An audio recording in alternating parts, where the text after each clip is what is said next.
defeat, Miami's special teams produced a stunning victory at West Virginia. The Canes say a block punt saved their season and kept them alive for the Big East title. Ron Dickerson is still looking for Temple's miracle. Their upset dreams today ride heavily on the shoulders of senior quarterback Henry Burris. It's Miami and Temple coming up next.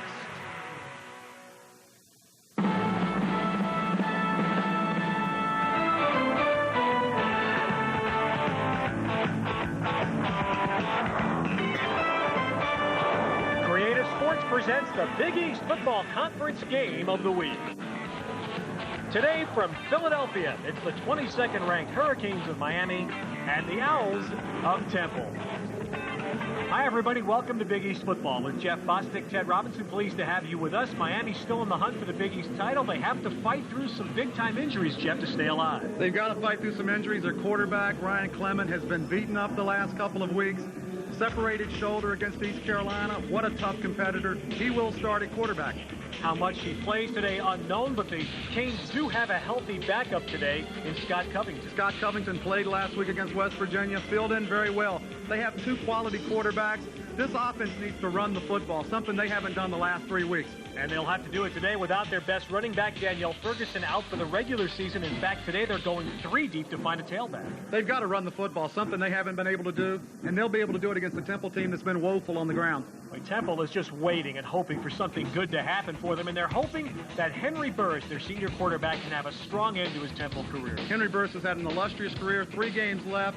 This is a two-headed offense, 2 quarterbacks. Henry Burris will start. Look for Pat Bonner to get into this game at some point. He played very well last week against Rutgers.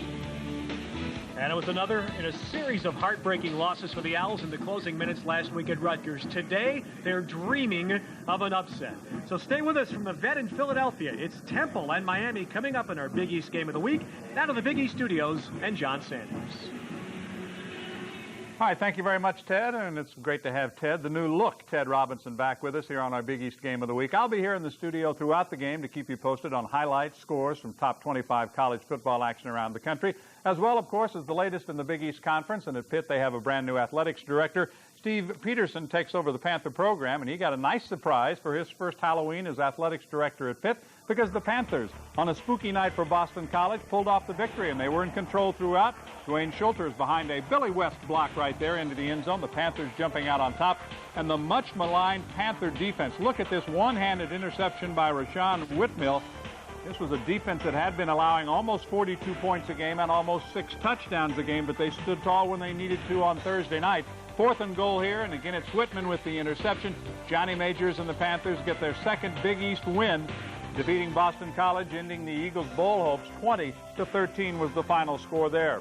Notre Dame is playing this morning in Ireland, and they have won. The Irish rolling big over Navy, 54-27. That game will not be seen in the United States until later today, but it's 54-27. Notre Dame wins it in that game. Big game also this afternoon. It's Syracuse and West Virginia. They will play in Morgantown. Stay with us. We'll spin back your way right after this. Steve Young here. You know, Crispy Wheaties and Raisins has plump raisins, sweet flakes, and an incredible crunch. I love the crunch. Good crunch. Bad aim. Come crunch time, there's only one. Crispy Wheaties and Raisins. To see the good college football games you can't get on TV where you live, you'd have to do this. There's a better plan. ESPN Game Plan. The games you want sent right to you. Call your cable operator or DirecTV for ESPN Game Plan. See Friday's USA Just about ready to go to the vet for kickoff between Miami and Temple. We'll get you there in just a moment. Meantime, let's look at the rest of this Saturday, the final month of the regular season. The Big East schedule, Southwestern Louisiana taking on Virginia Tech. Jim Druckenmiller and company trying to bounce back from a rather sluggish win over the University of Pittsburgh last week. Big game in the conference today. Syracuse at West Virginia. The Mountaineers are trying to get over the shock of last week's loss to Miami at home. They better be ready for a Syracuse team that has become the class of the conference. That should be motivation enough. The best way to get our team to focus on Syracuse is just show them the tape of Syracuse playing football. Syracuse right now is as good or better than any team I've seen in our league for a long, long time. They're a better football team than Miami. And both are undefeated at 4-0 and 3-0, headed possibly for a showdown, but it depends on what happens in that West Virginia game. And at halftime, we'll talk more about what it means to the conference champion and what the possibilities are in the Big East for this season. But let's go back now and get ready to go to the vet. There is Tremaine Mack. He was the hero last week for the Canes. Can he do it again? We'll find out. Stay with us. Now we join our fellows who will call the play-by-play this afternoon, Jeff Bostic and Ted Robinson. Men, have a good game. Thanks very much, John. On a overcast and a little chilly day in Philadelphia, the earliest stages of winter being felt here in the Northeast. And the Temple Owls playing just their second game at the vet this year in 42-degree temperatures. The saving grace right now, not a lot of wind. Very little wind, and this is great football weather. If you're an offensive or defensive lineman, the big, heavy guys, you can play all day in this kind of weather. The Canes have dominated the series since the Big East Football Conference was formed. 4 straight wins, although last year Temple had the lead in the second quarter of the ball game, and Ryan Clement had one of his better passing days. And back deep for Temple, Kenyatta Carter, averaging nearly 21 yards a kick return. Miami won the coin toss and deferred. Temple will take the football. And George Gaitan will kick off for the Canes in the most unusual look, all white. Second time this season that they've worn all white, and just the second time since 1984 that they've had this look.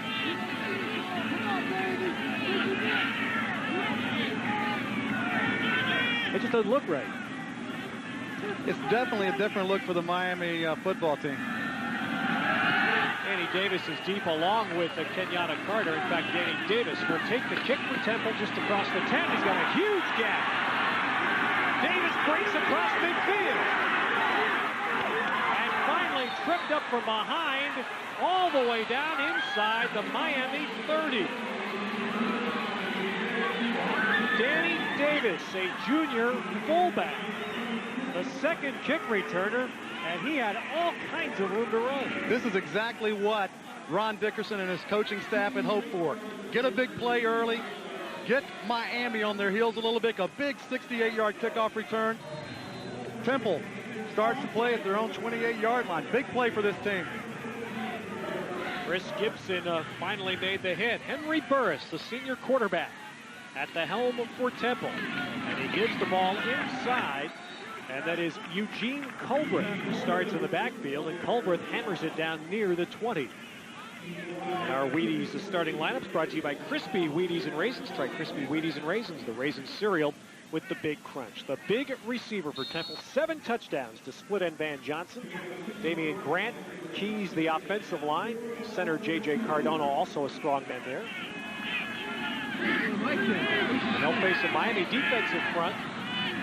Not been as strong this year as in past Miami years. Second down, and Culbreth goes wide. And he is across the 20, inside the 20, and just shy of the first down. Marcus Wimberly makes the hit out of the Miami secondary. Looking at the Canes defense, big change. Kennard Lang at one end, but Kenny Holmes the other end, not starting. Booker Pickett takes his place as Holmes had an abscess tooth removed last night. James Burgess in the middle keys the linebackers. And Tremaine Mack, last week's hero, anchors the secondary. Marcus Wimberly, the free safety, was in on a bunch of tackles in the West Virginia game last week. Now on third down, Burris with the keep. And should have enough to get Temple a first down inside the 20. Looks like Temple's very conscious of trying to run the football. You talked to Butch Davis yesterday. He loves his defensive ends, although Holmes is not in the lineup. He's somewhat concerned about his defensive tackles. Not the type of tackles that the University of Miami has produced in the past. You talk about great tackles, Jerome Brown, Cortez Kennedy, Russell Maryland. They don't have those type of defensive tackles now. So Temple has a first down, 17-yard line of Miami. And Burris hits the flat, hits Johnson, gets by 1, and then wrapped up after a short game. Senior Van Johnson from Washington, D.C. You take a look at this Miami defense. You have to be impressed with their linebacking core. All of them seniors, all of them very quick. James Burgess gets in on this tackle. When you talk about filling some big shoes, Ray Lewis was everybody's All-American. This guy has come in and certainly made people forget about Ray Lewis. Temple has scored well inside the 20 this year. And here they come on second down. And Culbreth hit in the backfield. There's that quickness, always been a trait of Miami linebackers. Jeff, Twan Russell in on that hit. Twan Russell got upfield, made the guard try and deviate. He couldn't get back to get him. This guy had 20 tackles against East Carolina. He's got a nose for the football. Great job of getting in the backfield and making things happen. Russell, a 4.4 40. That's defensive back speed. He's a linebacker. And now Temple facing 3rd and 7 from the Miami 15. And the blindside blitz coming. Ball gets away. Receiver was pushed as the ball was coming near Danny Davis out of the backfield. And it's incomplete.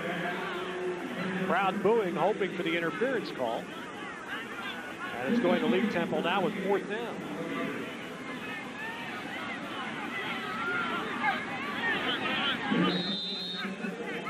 Tony Coley coming from the backside, puts the pressure on Burris. Temple is going to have to settle for a field goal attempt. I think it's very important early in the game for them to get points on the board. And Zane Mikulski will try it for 32 yards. Dave Nickel is the holder at the right hash. And a kick block. Miami blocks another one. And this time it's going back the other way. And this is going to go all the way. Earl Little for a Miami touchdown. Unbelievable. 76 yards with a blocked field goal. As Tremaine Mack did it again, Earl Little takes it the route, and Miami has a 6-0 lead. Tremaine Mack picks up right where he was last week against West Virginia, blocks this field goal attempt, 9 block kicks in the last 2 years. People simply have a knack for blocking kicks. This guy is phenomenal. Earl Little skips it up, and he is gone. Yeah, Jeff, what's amazing about that block was it wasn't even close. He takes that ball off the kicker's foot. And if you watched the replay last week against West Virginia, I've heard of people taking the ball off the punter's foot. I think he took the punter's leg off and then found the ball. Well, it has been the story of Temple's year. A big kick return to start the game, poised to score, and suddenly Miami is on the board. And the extra point here is put through by Andy Crosland. Just over 3 minutes in, Temple poised to take the lead, is stunned by another block kick from Miami's specialist, Tremaine Mack, the 9th block of his career, 7-0 Kings. You want me to tell you what my Discover card statement says? I love Puccini, Victorian bubbles, and housewares. My hair. Cashback bonus award is... How many credit cards make a statement like that? Wonderful. It pays to Discover. Steve Young here. You know, Crispy Wheaties and Raisins has plump raisins, sweet flakes, and an incredible crunch. I love the crunch. Linebackers. Come crunch time, there's only one. Crispy Wheat.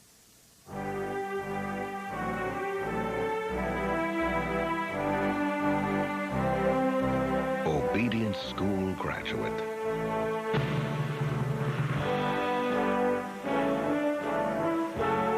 Valedictorian.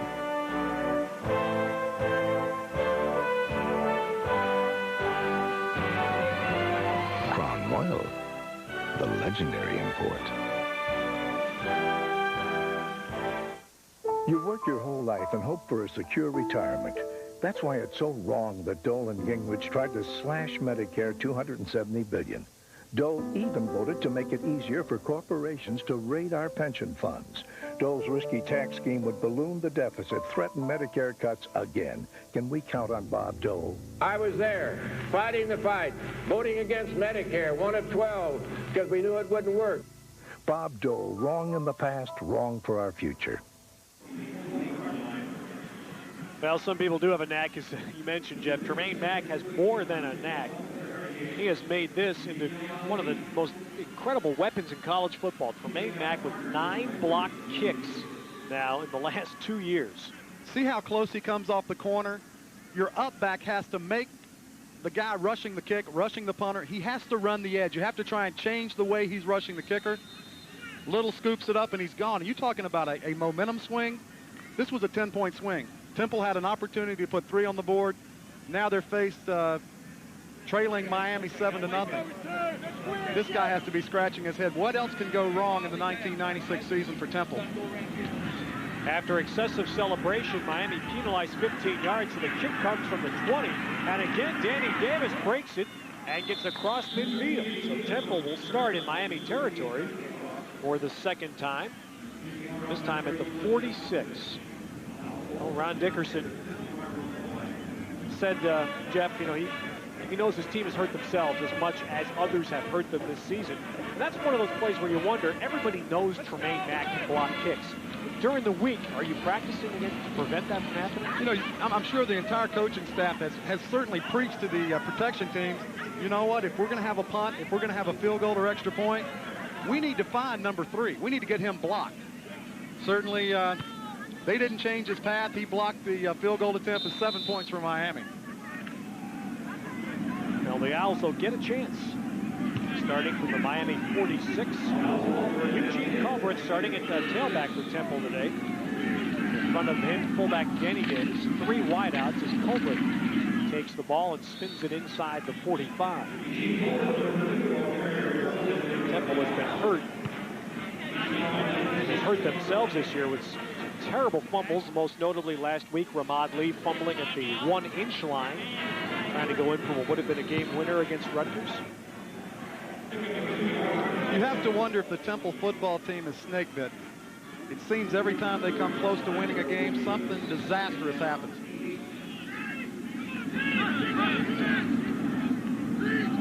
Second down, 7. Play fake. Burris with all kinds of time. Now finds Davis out of the backfield, who slips and drops the football and is being called down. Danny Davis may have gotten a break from the officials right there. We talked about it earlier, the weather conditions, 42 degrees. It rained here all day yesterday. Danny Davis slips into the flat. Henry Burris hits him with it. He tries to run, loses his footing. Yep, his knee was down, but was that ball out? Very fortunate call for Temple. So the Owls retain the football and will have a 3rd and short for here coming. 39-yard line of Miami. Brent Johnstone into the backfield now with Culbreth. Culbreth gets the ball and gets first down yardage inside the 35. Running the ball right up the middle against Miami. Jeff? That was something Butch Davis was concerned about, where his 2 defensive tackles, Portney and Davis, they're not the type of tackles that the Miami program has seen over the last 10 years, not overly big. He was real concerned about them getting knocked off the line of scrimmage. Temple, I mean, Culbreth, this is nothing new. Last year, this guy had 26 carries for 124 yards against Miami. They ran the ball last year against Miami in a 36-12 loss. Again, with 3 wideouts on first down, ball stays on the ground, and this time Culbreth gets very little. You know, if you're going to make yards on this Miami defense, you're going to have to make them north and south. You're not going to be able to outrun them to the sideline. You talk about a talented football player. Lang simply skating down the line of scrimmage. What a hit. And you're talking about a 265-pound defensive end with linebacker speed. The bookends on that defensive line for Miami are excellent. Kennard Lang and Kenny Holmes. Holmes not starting today. Burris back on 2nd down. And he's got a man, and it's caught, and it's a Temple touchdown to Sean Overocker.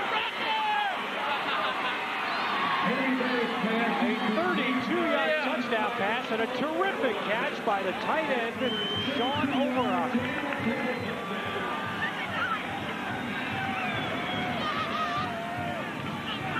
You talk about the field conditions. Henry Burris dropping in the pocket, loses his footing, regains it. What a great concentration by Overocker. Tips the ball in the air, gets behind the safeties. 7 points for Temple. And this time, Mack lines up on the right side of the formation as Mikulski lines up for the extra point. I don't think every eye is on Mack. This one will get up, and he hits the upright. So Temple misses the extra point. Just the 2nd miss of a PAT by Zane Mikulski this year. So the lead stays with Miami 7-6.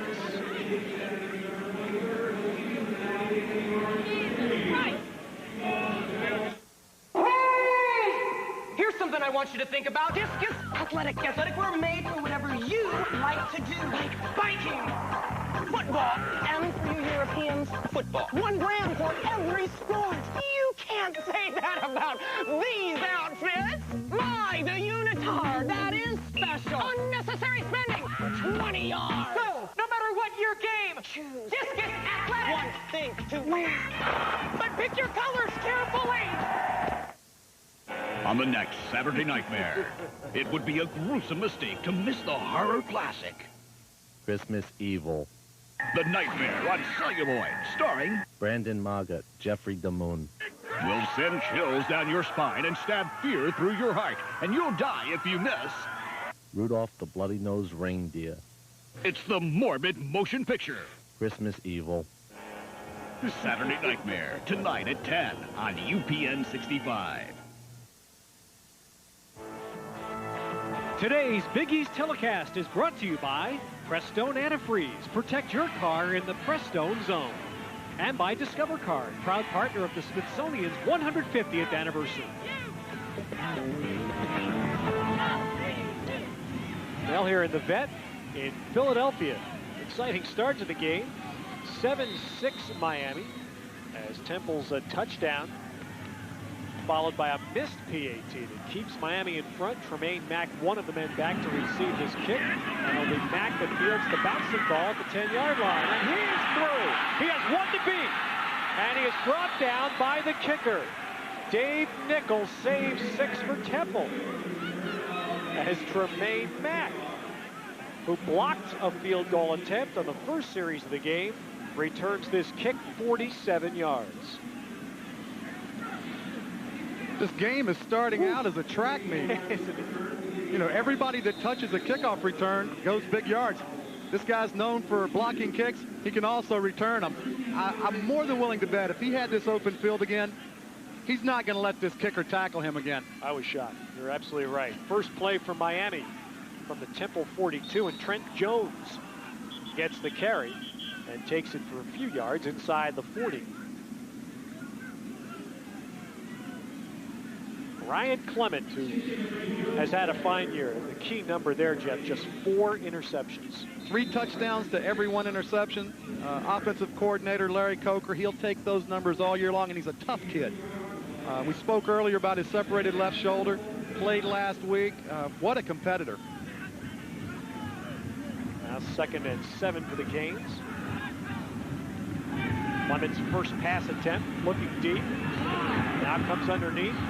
Has his tight end. And a couple of broken tackles by Mondrell Fulcher. And he is down near the 20-yard line. Takara Burgess on the hit.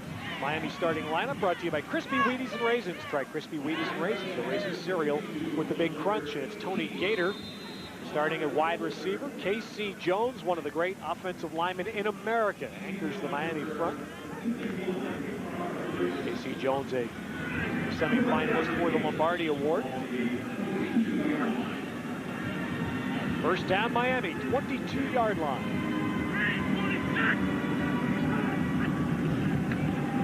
And on the delay, Trent Jones, and he is going to be wrapped up. Al Singleton, the leader of the Temple defense, in the backfield to make the hit. The Owls front line, 4-year starter T. Lang Lloyd anchors it as the nose tackle. The man that the pro scouts are starting to watch, Al Singleton, up on 100 tackles in the middle. Temple's question mark on their defense this year has been their secondary.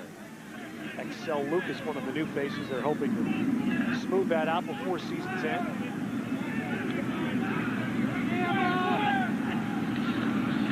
Flags on the play. Pass is out of the backfield. And down the far sideline with it goes Nick Williams, the fullback. And he is inside the 10. And I believe that play is going to be good as Temple had jumped. Looks like Temple was a little bit early. Ryan Clement, great patience in the pocket. Temple comes after him with a blitz, sits back. You're talking about a fullback. Nick Williams, 270 pounds. Decline, pick up the first down yardage. So a play stands, and Miami's going to have first and goal. Talk about his presence in the pocket. He almost fumbled that snap. Gets hit just as he releases the football. Nick Williams, the fullback, with a big gain, a 270-pound fullback. That adds a new dimension to fullback. And he now is in front of Trent Jones, starting at tailback. Again, Temple moving. But this time they're pointing the fingers of the Canes offensive line. Right on the nose. Come on, ho.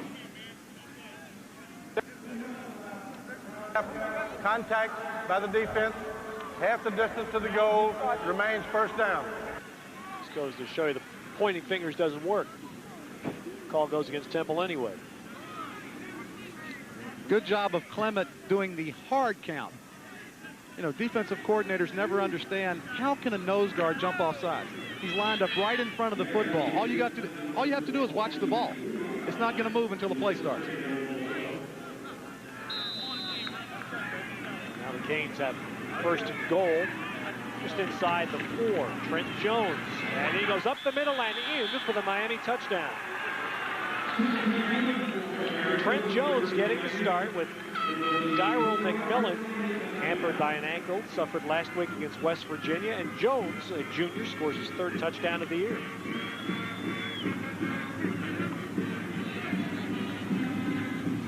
If you take a look at this Temple defense, it's a defense that's given up a lot of yards on the ground. 5 of their 7 opponents have rushed for over 200 yards. Great job by Jones getting in behind that offensive line and getting that touchdown. The point through by Andy Crosland, so that one a little too easy for Miami. They went 42 yards quickly. And the Canes now lead the Owls in Philadelphia. It's 14-6 Miami.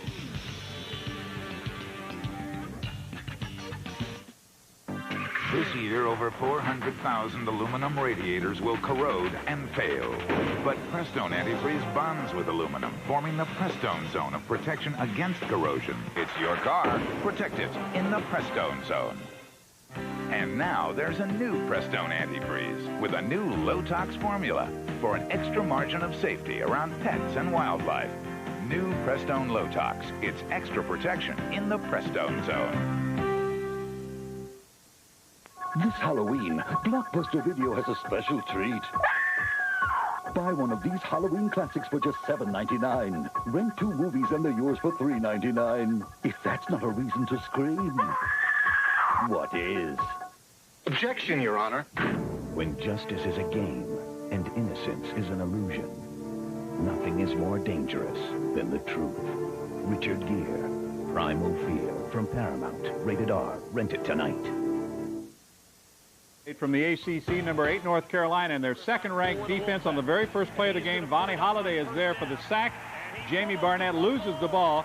Kavusa Mames recovers for a Tar Heel touchdown. North Carolina on top 6-0. Let's go back to the vet where we've had 3 possessions and 3 touchdowns, gentlemen. And, John, it is Miami up 14-6. The Canes going to score there, 43 yards in just 5 plays. That's going to be a challenge for Temple, obviously, against a team as powerful as Miami. Can the Temple defense make Miami have to work a little bit? Temple defense has had problems stopping anybody all season long. Mentioned earlier, 5 of the 7 opponents that they faced have rushed for over 200 yards, something that Miami has not been able to do the last few weeks. Let it go, let it go! Short kick by Gaetan of Miami goes out of bounds, and so the Canes will have to come back and re-kick it.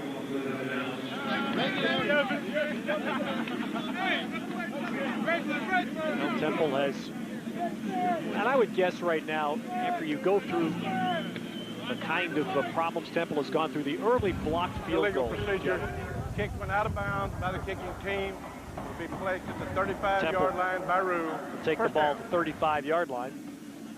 You know, when you get stunned by that blocked field goal right out of the chute, that's a huge momentum changer. To their credit, they came back with a good kickoff return and put points on the board. So Temple with good field position again, 35-yard line. Burris gives to Culbreth, ran into his own man in the blocking in the backfield, and Culbreth will take a loss.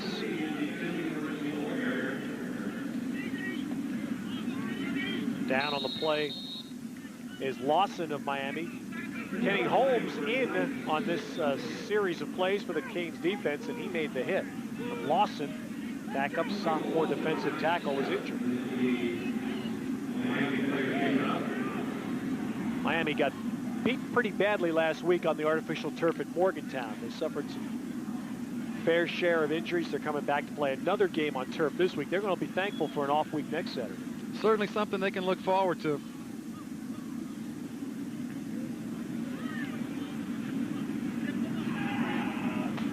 Gets a little shot in the back of his legs, it looks like. The medical staff seems to be tending to his right knee.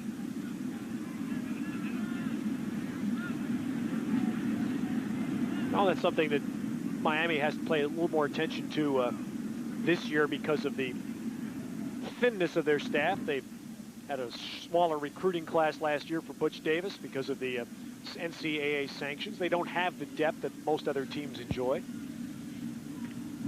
And this is a team that's going to lose 7 starters that are seniors on that defensive side of the football.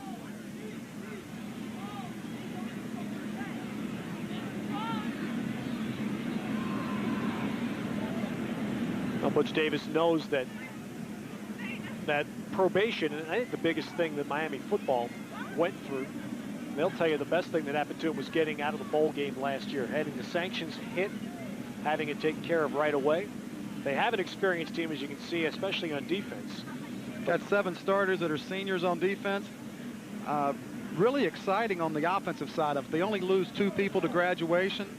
And talking to Butch Davis yesterday, you know, the 2 best receivers, Roll and Jamie German, would have been their starting wide receivers for this season. Both of them are not on the team right now, redshirt year. He's excited about this offensive Miami. You talk about this Miami program, and you talk about Butch Davis. I think you have more appreciation for what he's done off the football field. He has turned Miami's program around. He has really started stressing the fact that, you know, if you're going to come to Miami and play football, you're going to be a student athlete. Been very conscious in making sure his football players go to class. Attendance in class has been up 38%. The grade point average is up an entire point since he took the job 18 months ago. He's a guy I'm sure you'd love to have your son go to Miami and coach him. What a great person. You can see they're lifting Michael Lawson up onto a portable chair to remove him from the field. Well, Butch Davis has done a lot of things from the very first meeting when he took over at Miami of Florida and laid some laws down with his team.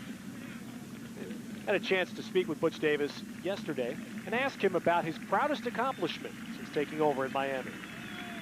I'm proud of the way in which the perception of the football program has changed over the last 18 months. I think that people around the country, we get an enormous amount of phone calls from parents saying, please recruit my son. We would like for him to be in that type of a program, one that's going to stress academics, one that's going to stress character and leadership on and off the field, and then certainly that's going to play and have great football teams.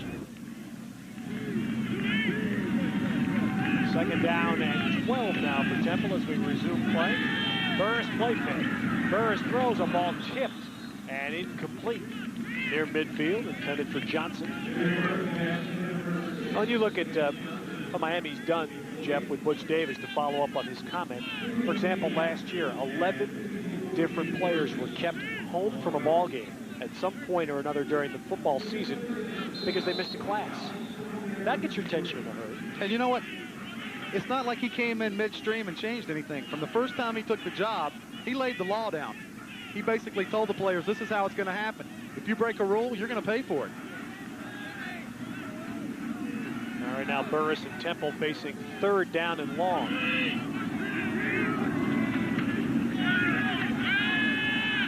Now going to be flushed out, being chased, and dragged down from behind. Kennard Lang will come up with the play. The #1 sack man on the Miami team gets Burris for a loss of 8. You know, you talk about the athleticism of those defensive ends. Holmes, Lang. Lang has got 7.5 sacks. When you start talking about running down a quarterback with the mobility of Burris, you're talking about athleticism at the defensive end position. Lang has got it. Now the first Temple punt, and Josh Boyce gets it away. Not a great kick, but it does take a good bounce for the Owls. And we'll go inside the 35. Now there is a flag down. Boyce went down after kicking the football. The flag came down a little bit late, but it may be that the Canes, in their haste to try and block that kick, might have clipped the kicker.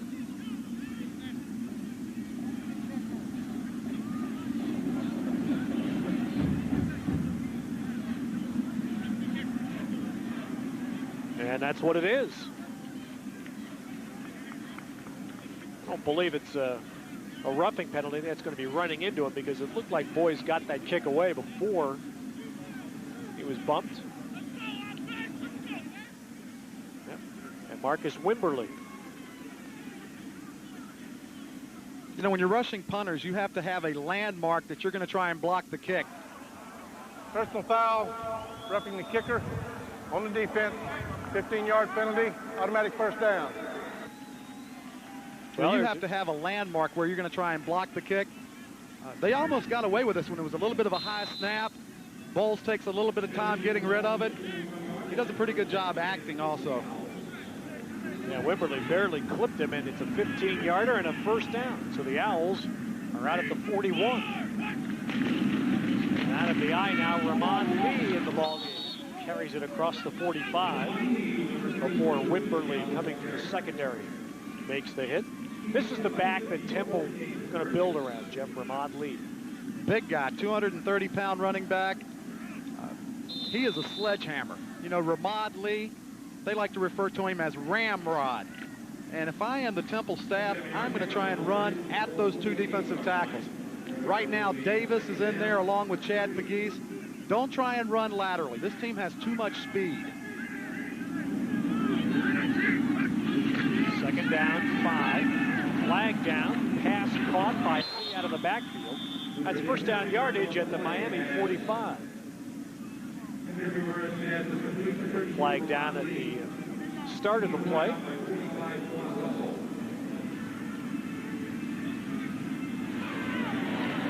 And that will wipe out a first down play for Temple. 4:41 to go first quarter. 14-6, Miami leading. Illegal procedure on the offense. 5-yard penalty. Remains second down. That's about the second illustration we've had this first quarter of what Ron Dickerson talks about plaguing his team. There's a first down play wiped out on a silly penalty. And this was a team that had 13 penalties last week. I think when you look at the Temple team, they understand what is beating them. Turning the football over, penalties like we just saw. The question is, how do you correct it? Now second and 9. Deep drop, and Burris going to put the ball back down and run up the middle right to midfield. He's just shy of a first down. Let's go check in with John Saunders. All right, Ted, we've got an update now from the Big Ten. Number 25, Iowa, on offense playing at Illinois. And breaking it 13 yards is Cedric Shaw for the touchdown. The Hawkeyes take the early 7-0 lead over the Illini, who are trying to continue a string of beating a ranked team every year since '88. Let's take you back to the vet, Ted and Jeff. All right, John, Miami here up 14-6, and Temple is going to have third down. Less than a yard right in midfield.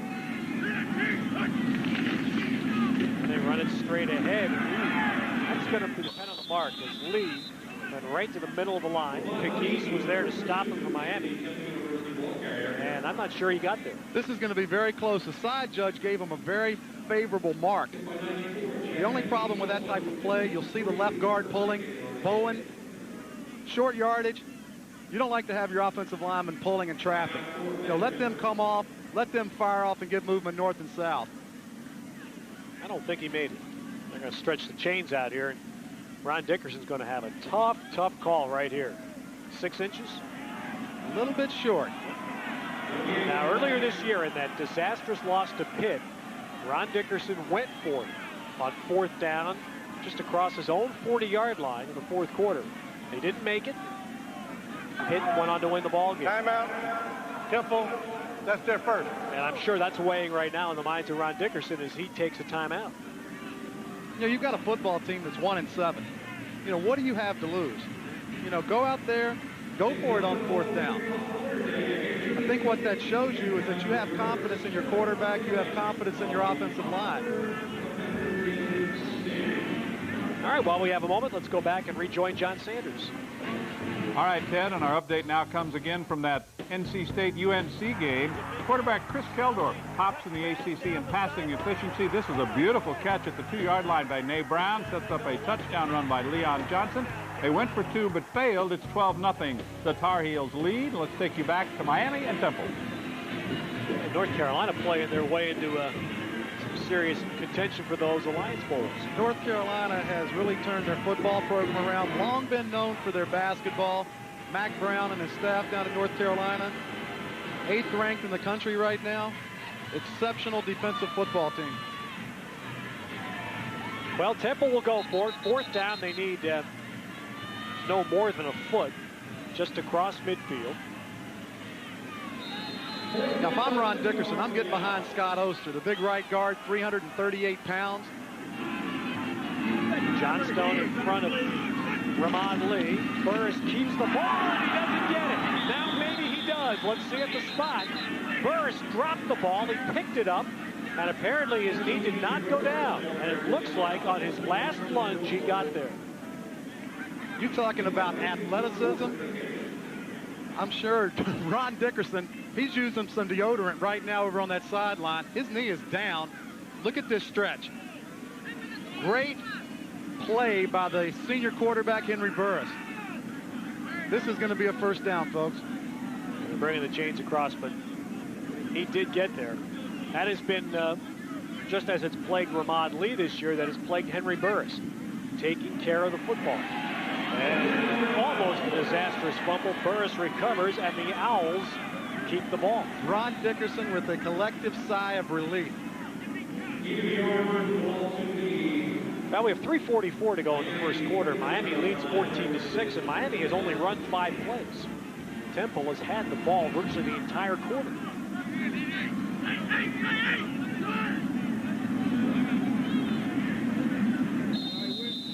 They'll stay with Brent Johnstone in front of Ramon Lee, behind Henry Burris. Miami 49. Delay handoff to Lee. That's some good yards off the left side. There's a good 1st down game. Tremaine Mack out of the secondary with the tackle. You talk about what a big back can do. Positive yards running north and south. And he introduces himself to Tremaine Mack.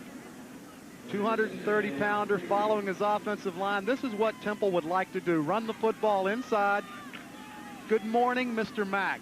This is your wake-up call. 19 plays for Temple so far. 14 have been run plays. And here's a 15 to Lee. On 2nd down, he got wrapped up. James Burgess, middle linebacker, came in there and made the first hit. These are the situations that Temple wants to stay in, though, Ted. 3rd down and short, things that they can accomplish. They do not want to spend all afternoon. 3rd and 10, 3rd and 15. That allows that Miami defensive ends, Lang and Holmes, to really pin their ears back and come after Burris. You would have to say that they have been somewhat leaning toward the rushing. Yeah. Very interesting. 3rd down and a long yard. And on the play fake, Burris rolling. Burris going to keep it. Flag down. That's another bad-looking flag for Temple as Burris got the 1st down. They've got Roger Chenoyne, the right tackle for Temple. They're going to call holding.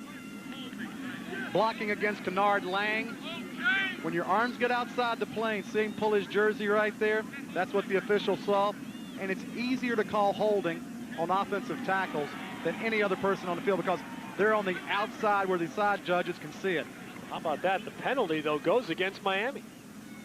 I don't understand that call. Boy, I thought with you, Jeff, when you see a flag come on that kind of play, you're thinking it's an automatic holding. Holding on the defense. Ooh. 10-yard penalty from the previous spot gives you a first down. So the Owls will have a first down at the 30-yard line. If in fact Miami was holding, it should have been offsetting penalties. Good coverage.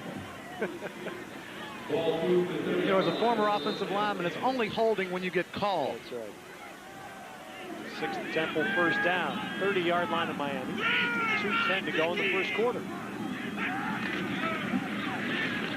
They keep testing the middle of Miami's defense, but this time Ramad Lee is wrapped up. Cliff Jackson, backup linebacker on the hit for the Canes. Well, this is one way for Temple to help their defense in keeping the ball. They're doing a good job.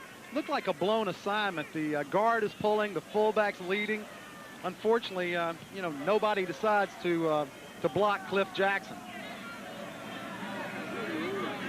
11th play now for Temple in this drive. 2nd and 11. Burris to the end zone into double coverage. Got it. And caught. Touchdown. Troy Kersey beat double coverage, and Temple scores a 31-yard pass.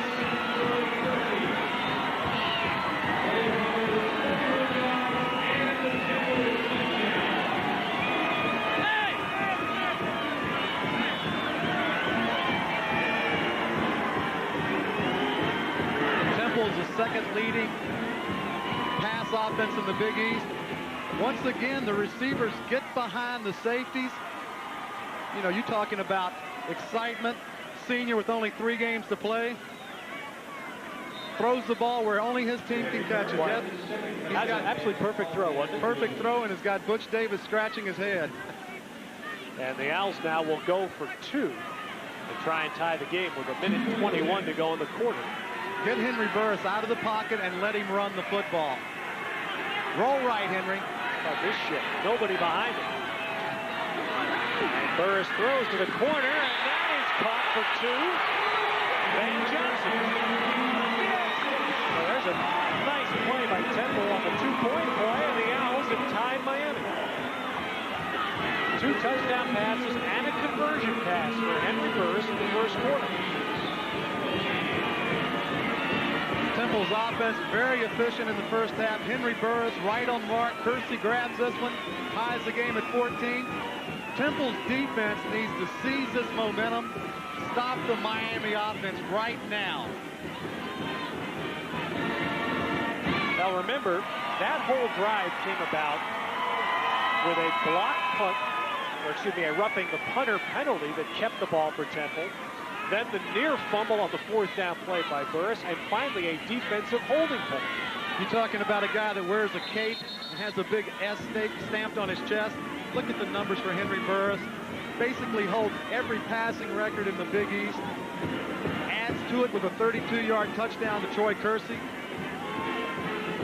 Miami has to be shocked right now. Temple has had the football for the majority of the first quarter. Their offense has marched the ball downfield every time they've had it. Obviously aided by a big penalty by the Miami special teams. That was it. Miami had the football. But that roughing the kicker penalty kept it for Temple. And now, Mikulski kicks off in a 14-14 game. And Tremaine Mack will run it back. Another big hole, and Tremaine Mack is out near the 40-yard line. Miami's defensive lineman Michael Lawson, whom we saw taken off the field, has gone to a nearby hospital here in Philadelphia with diagnosis of a broken fibula in his right leg. Ted, you talk about the time of possession. Temple has had the ball for 11 and a half minutes. Miami for only 2 minutes and 13 seconds. And the Canes will start here, 39-yard line.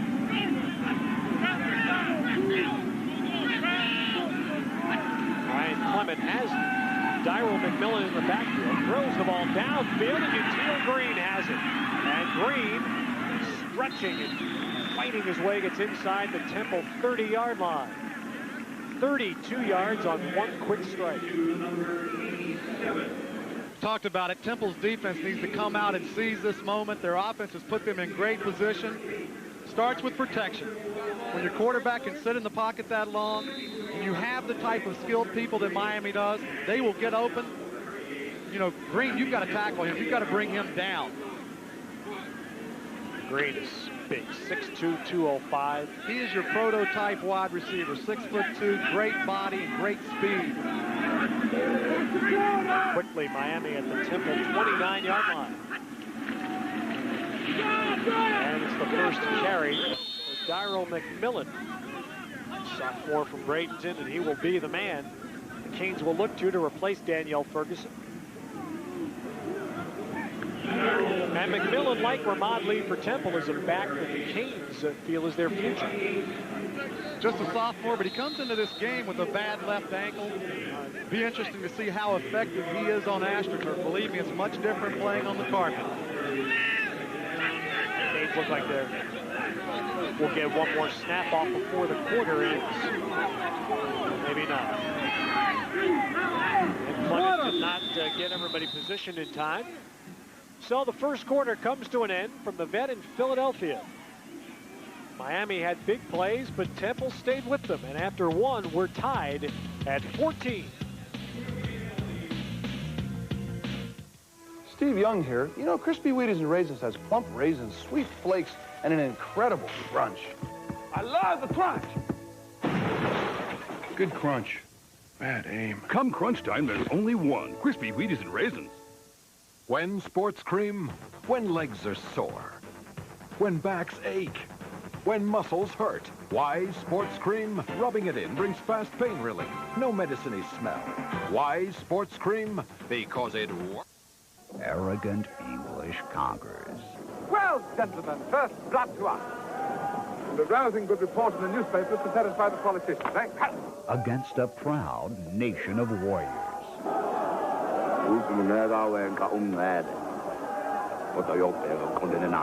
Burt Lancaster and Peter O'Toole star in the historic drama Zulu Dawn.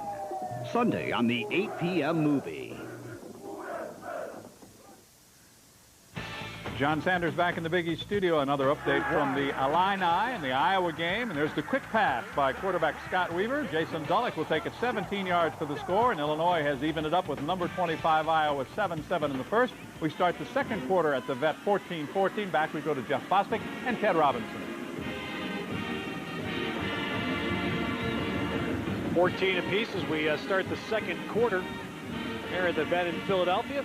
Temple coach Ron Dickerson had a chance to give us his thoughts on what his team had to do to beat Miami.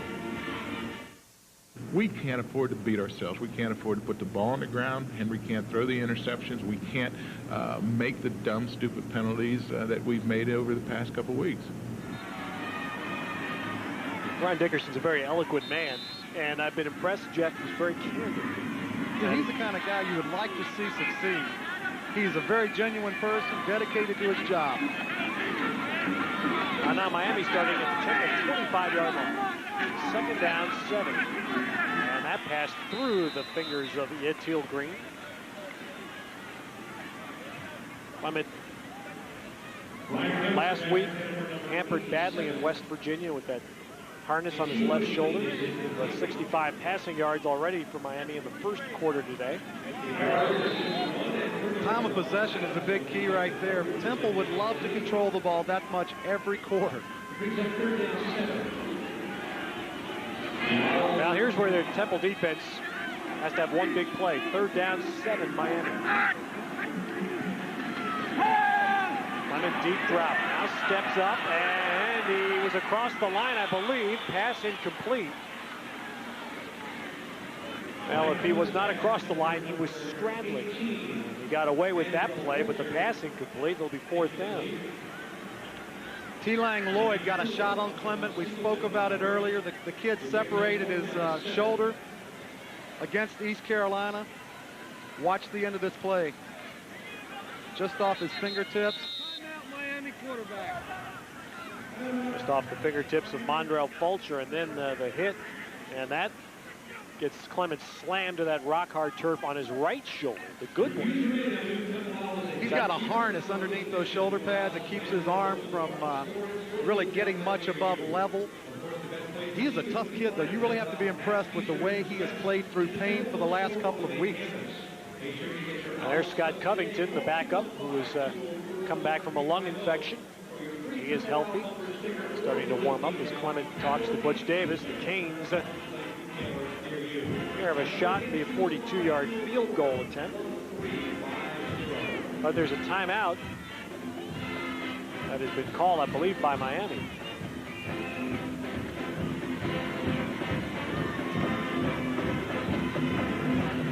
They have not sent the field goal team out there yet.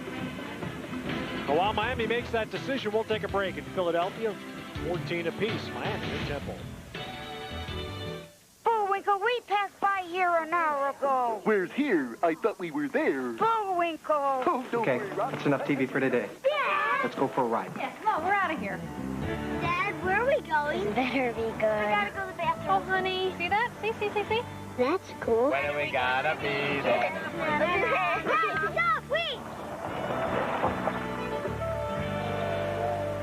Dad, can we take him home? Ford Explorer, because the world's too big to be left unexplored. We're there. Nicole is a high school junior with short brown hair. She has smoked marijuana since she was 13. She told the New York Times, "Look at Bill Clinton. He smoked marijuana and became president. He said that if he tried it again, he'd inhale." If you had to do over again, would you inhale? Sure, if I could. I tried before. Before you vote, remember, our children have to live with the president we give them. John Sanders back in the Big East studio to let you know what we have coming up at halftime. We promise to follow the top teams in the nation. That means Ohio State, Minnesota. We'll show you those highlights at halftime. Also a preview of West Virginia and Syracuse and looking at the latest standings and what's ahead for the Big East Conference champions. All of that coming up at halftime from the studio. Back we go to the vet in Philadelphia. Well, Syracuse leading the league at 4-0. Miami right behind him at 3-0. And here the Canes are going for it. 4th down and 7 at the Temple 25. Ryan Clement looking, throwing, 1st down at the 15. Boy, is that some statement. And Miami steps right up, and the pass to Tony Gator gets the Canes a 1st down. I think what this says is that the Miami offense has very little respect for the Temple defense. When you start going for it on 4th down and 7 and you have a field goal opportunity, Clement sits in the pocket. They pick it up, so Butch Davis, obviously made the right choice. A 12-yard gain on the 4th and 7. So now it's at the 13-yard line, 1st down. Block 52! Block 52! One that looks like he's trying to get some people to change positions. Instead throws it in, and it's incomplete to Green. Had an opportunity for a touchdown if he throws the ball in front of Green. If you're the cornerback, you can't allow the wide receiver to get off to the inside in the red area. If the ball's in front of Green, he scores. That's a ball Ryan Clement would like to have back.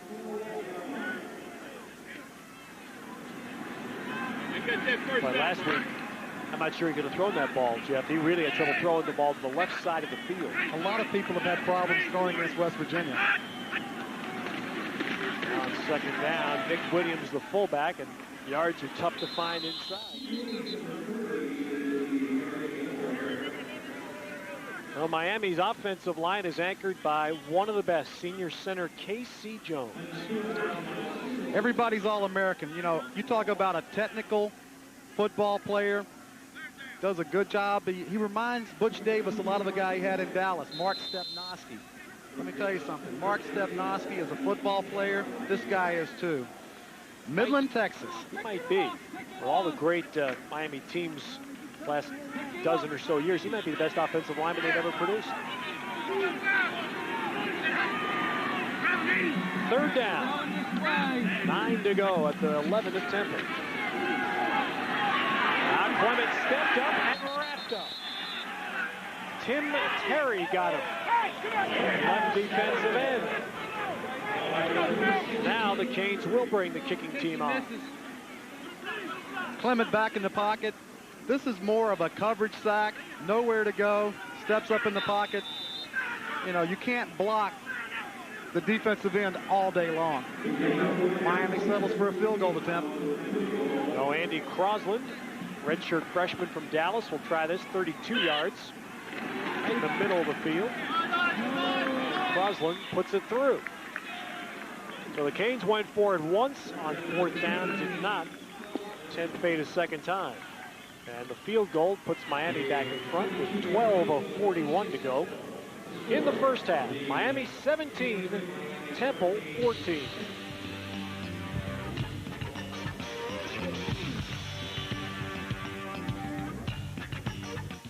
There's over 173 different sports in the world.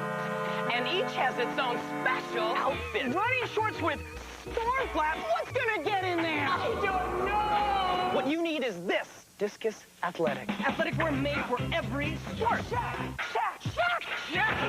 Oh, Shaq. One brand for 173 different sports. Discus Athletic. One thing to wear. Well, maybe only 172. From the other side of death, It killed him in cold blood. a hunger reaches back to devour life. Something bad is going on in this hospital. And only the legacy can hunt it. The hungry one. Evil speaks in many tongues.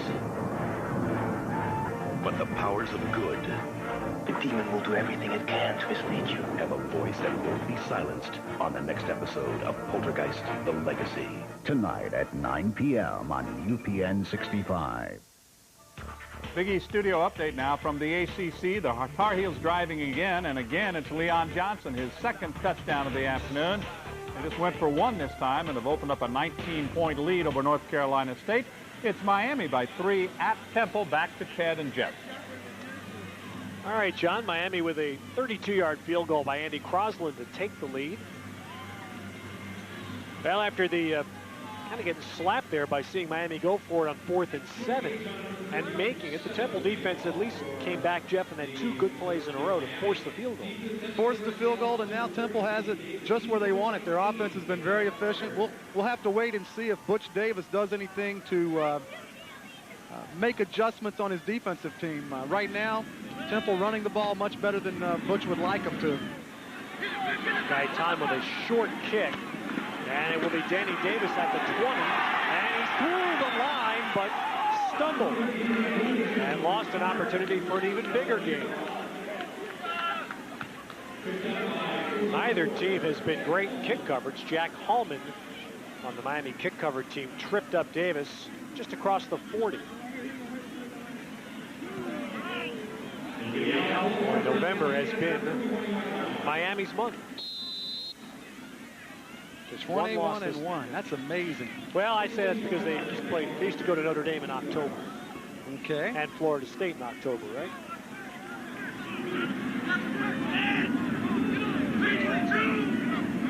"41-yard line for Temple, first down. And Burris going deep. Dan Johnson. And he is running around back there with Earl Little trying to get himself to the football and could not.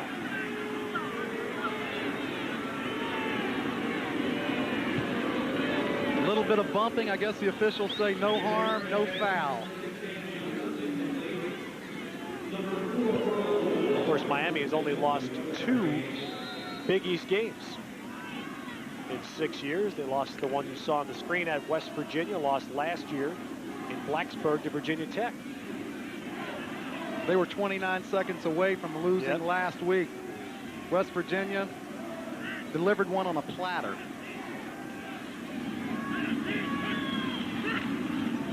And now Burris on the rollout misfires. Troy Kersey, the intended receiver. Let's go for an update to John Sanders. All right, Ted, we're going to update the Big Ten. Ron Dane on pace for a 1,000-yard season, on pace here for a 2-yard touchdown run, and an early lead for the Badgers, 7-0 over the Boilermakers. Now it's 10-0 there at 17-14 as we go back to Ted. And Ron Dickerson now faced with a 3rd and 10 for Temple, starting with good field position at their own 41.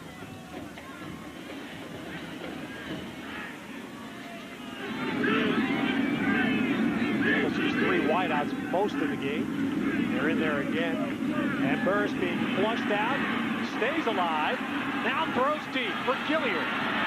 And Gilliard is going to be interfered with. Gilliard looked like he had a beat on that football, and Marcus Wimberly wrapped him up to prevent a catch.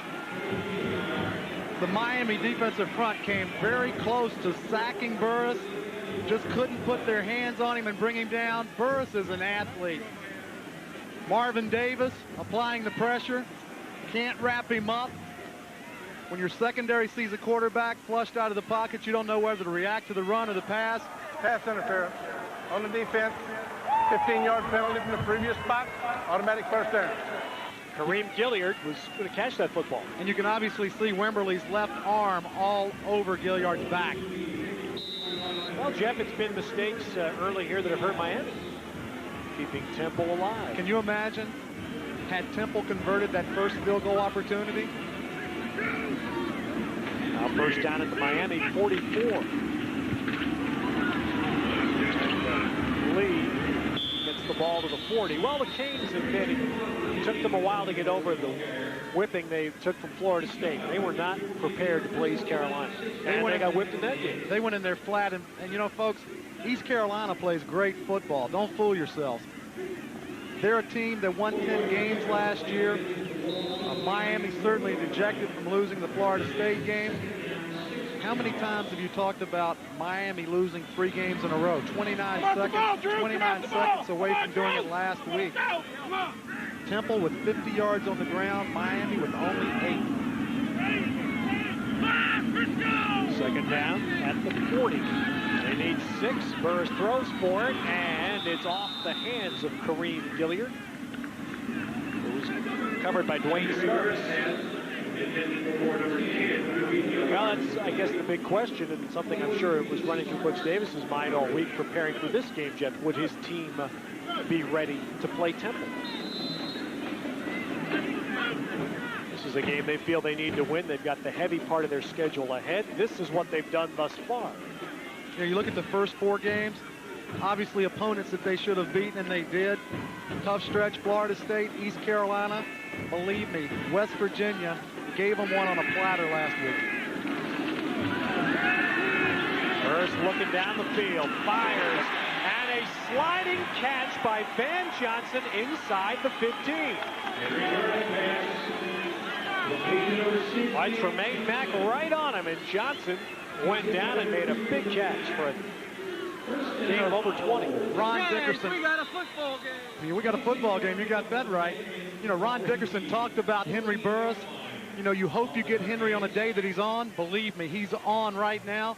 Temple offense is marching down the field on Miami and have done so the entire game. So it's a first down at the 14. Ahmad Lee trying to go wide, and that time it was Mack and knocked the ball free. Ball came free. We're still waiting for a signal.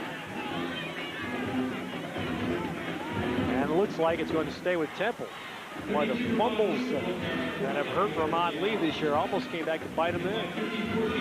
You see him coming off the field dejected at himself. You know, fumbling is a state of mind. If you think you're going to fumble, I've had teammates before that have had problems holding on to the football. Go around during the whole off season. I'm not sure that football wasn't out. Well, it definitely was out. The officials did not have a good angle on that play.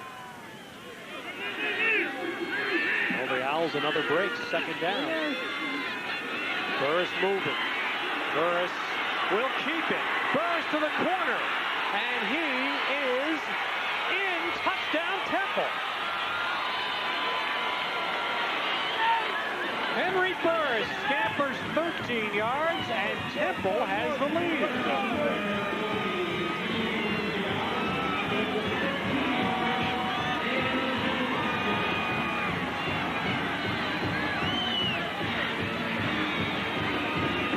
There's no replacement for athleticism.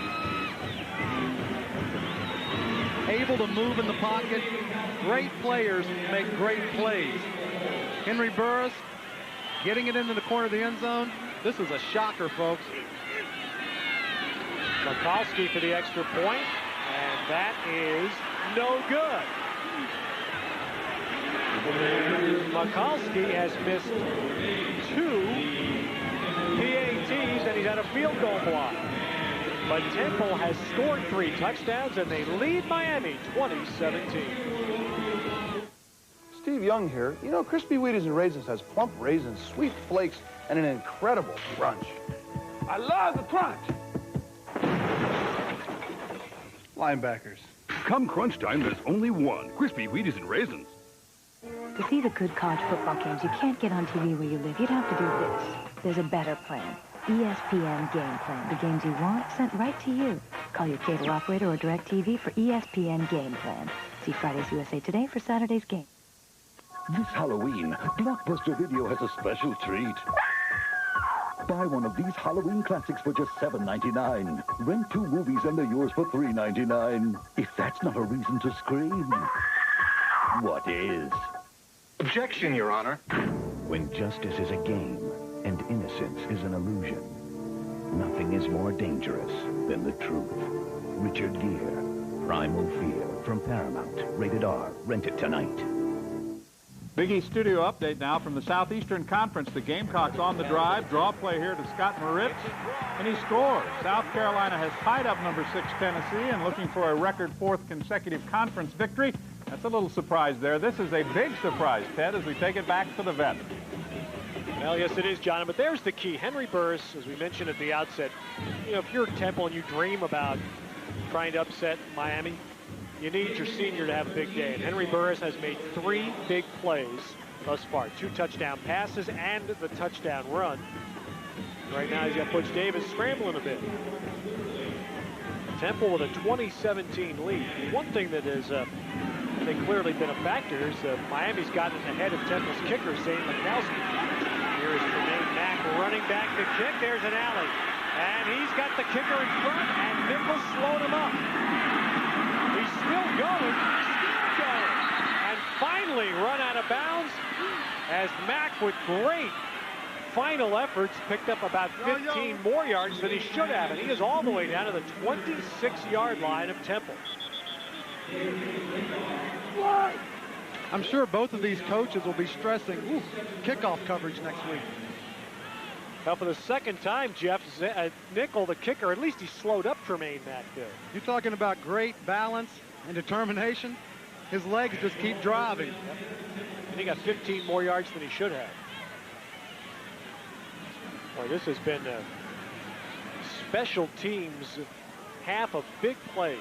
Block kicks, missed kicks, huge kick returns. We have a Temple player down, Dedray Epps, on the kick cover team. You know, this far, Ted, Temple has 29 offensive plays to Miami's 13. You've seen big plays on each team kickoff returns. It's turned into a track meet.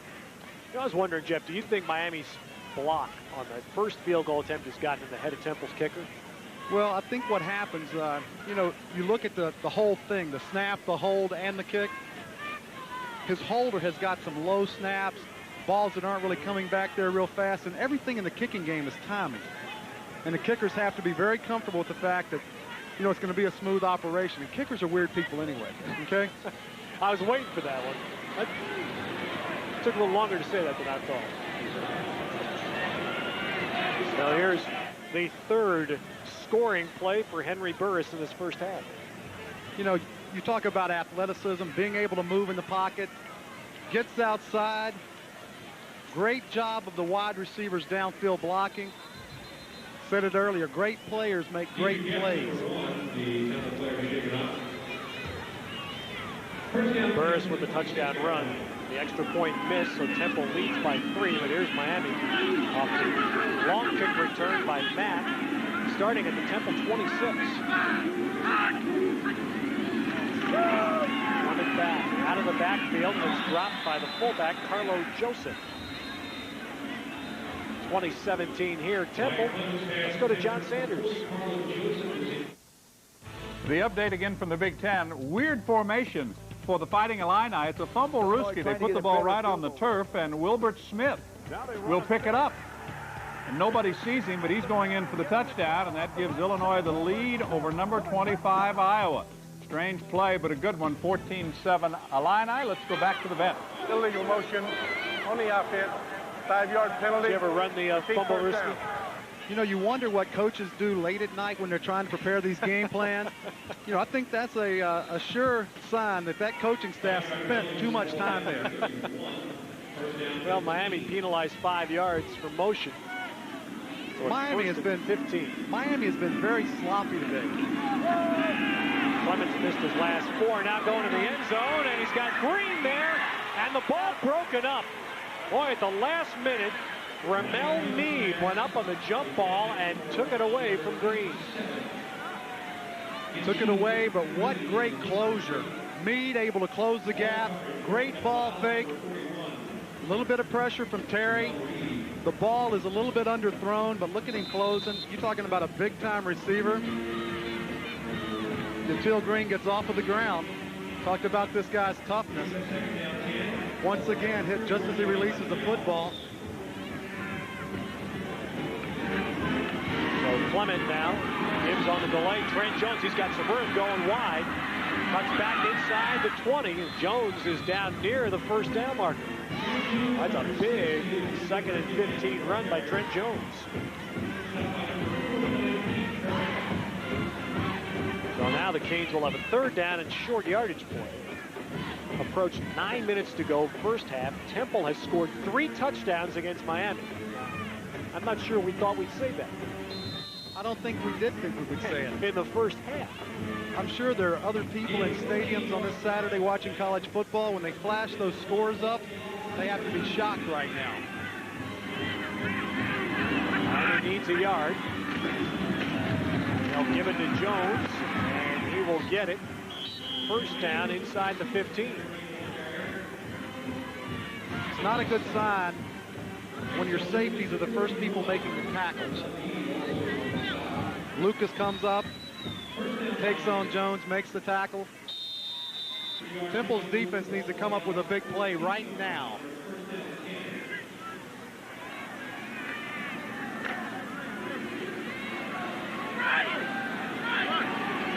Well, Temple's defense has also been hurt by the team's kick coverage failures. And he's starting in good field position.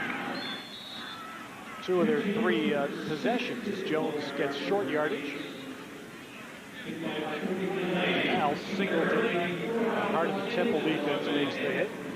31 tackles the last 2 games. That is amazing, folks. 31 tackles in 2 games. Well, NFL scouts have come to learn a lot about Al Singleton. There's folks watching him here today. Washington Redskins' Charlie Casserly here watching the game. This is a guy that's going to probably go in the 1st or 2nd round, speaking of Singleton. Clement to the end zone. And Magic Benton fighting for that with Lamont Adams. And Adams stayed there and broke it up. Yes! Magic Benton tries to reach into his bag of tricks. Clement lofts it up into the air. Adams does a great job jumping, timing his jump, breaking up the pass. First ball thrown to Magic Benton today, but Lamont Adams, who plays for the Temple basketball team, a guard for John Chaney, 5'9", showed he has some ups there. Oh, it's 3rd down for Miami at the 12 of Temple. Clement looking for 8, throw to the end zone, but the receiver there is tripped up. Mondrell Fulcher got tangled with Dean Jones, Temple linebacker. As far as Keith Karen, 49, tangles up with Fulcher. You see Karen on the right-hand side. This is a WWF move. Yeah. This is a takedown. Pass interference on the defense. The ball will be marked at the spot of the foul. 1st and goal. Yeah, that wasn't exactly a tangle, was it? That was I wouldn't call that a tangle. I mean, there are people that have committed bad crimes that hadn't made that much contact. So the Temple penalty. I think Karen got fooled. He thought that the receiver was going to break out. He broke in. When you're in a jam, what do? You hold. You don't let him score the 6, right? Miami has that ball in the red area, 10-yard line in. First and goal. Daphnis, the tight end, in motion. Jones, the ball carrier, breaks 2 hits, but finally wrapped up. Ramel Meade came in to start a pileup. Al Singleton hit him first. Last year, a lot of scouts came here to watch Lance Johnstone, who had a great year for Temple, now playing for the Oakland Raiders. And while they were watching Johnstone, they first caught their glimpse of Singleton and realized that kid could play a little bit too. Watch the center for Miami. You're talking about a drive block. That's getting real close to the turf. Casey Jones, many people think the best center in America. Second and goal. Clement rolling out, throwing, and that's a touchdown to tight end Chris Jones. 7-yard touchdown pass from Ryan Clement to Chris Jones, and the Canes regain the lead.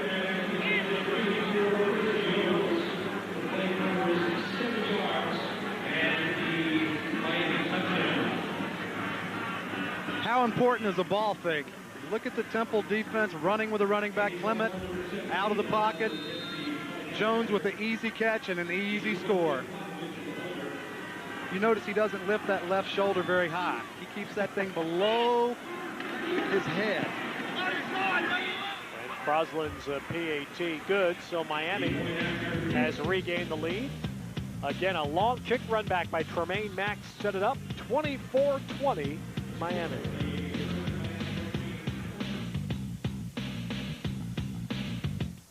Old junky antique shops. I like. You want me to tell you what my Discover card statement says? Just little things that make a girl sing. I have fish and I have birds and I have dogs. Mango. Cecilia Bartoli and something by Puccini.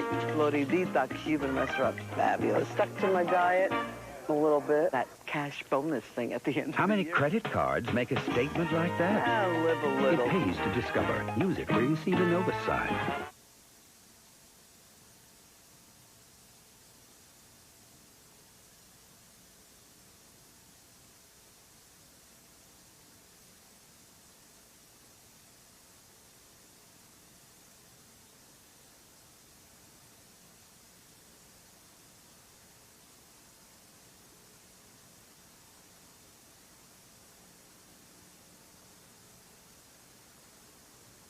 Four facts you should know about Amendment.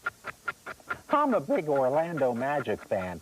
They've become a great team because they've learned how to work together to beat their competition. The same thing can be said about Orange Buick GMC. Sonny King has put together a great team that has worked together and once again has become the #1 Buick GMC dealership in the Southeast. Orange Buick GMC continues to score points with their many satisfied customers. I like that. Big East Studio update now from the Big Ten, the battle for the state of Michigan. It's Todd Schultz hitting Derek Mason for a touchdown. The Spartans have the lead, 10-7 over Michigan. Now we take you to the Big 12. Diving over the top is D'Angelo Evans for a Nebraska touchdown. The Huskers, looking for their 28th consecutive conference win, have the early lead at Oklahoma. Back we go to the Vet, where it is once again Miami on top of Temple. Ted? Well, it doesn't seem right that Nebraska and Oklahoma play, and it's not Thanksgiving weekend. Oklahoma is really not that strong a power anymore. No. Nebraska, two-time defending national champions. What else can be said? You know what? Is somebody going to cover a kick today? Well, we'll find out. I'll tell you, Temple's really been hurt by that. All the good work their offense has done. They put their defense in a hole twice by allowing long kick returns by Tremaine Mack. Now Kenyatta Carter will try this from the 10-yard line, and there is a stop shy of the 30-yard line. Miami leading here 24-20 in the second quarter. Next week, the Big East Conference Game of the Week will come your way from Rutgers, West Virginia. Big game due later today with Syracuse. The Mountaineers will play the Scarlet Knights at 12 noon next Saturday. We talk about testing ability of a team to rebound. West Virginia's going to be tested severely Don Nealon called last week's game about as painful a loss as he's ever been associated with. Meanwhile, Henry Burris had a big first half. Starts now for Temple from the 28-yard line. Burris floats one out through the hands of Colbreth. He's an emergency receiver along the far sideline. You know, the offensive line for Temple that has been banged up all year long, they've given Henry Burris adequate time to throw the football. Simply nobody open there. Does the smart thing, throws it over to the sideline. If the receiver catches it, great. If not, it's still 2nd down and 10. Henry Burris challenging all sorts of Big East marks that were set by Glenn Foley, the great Boston College quarterback. He's passed him already in completions. Closing in on some others. Flag down as Colbreth comes wide. And Tremaine Mack there to make the stop. Henry Burris now 59 touchdowns that he's responsible for in his Temple career. That is just 2 shy of Foley's conference mark. Next year, believe it or not, Ron Dickerson's talking about option.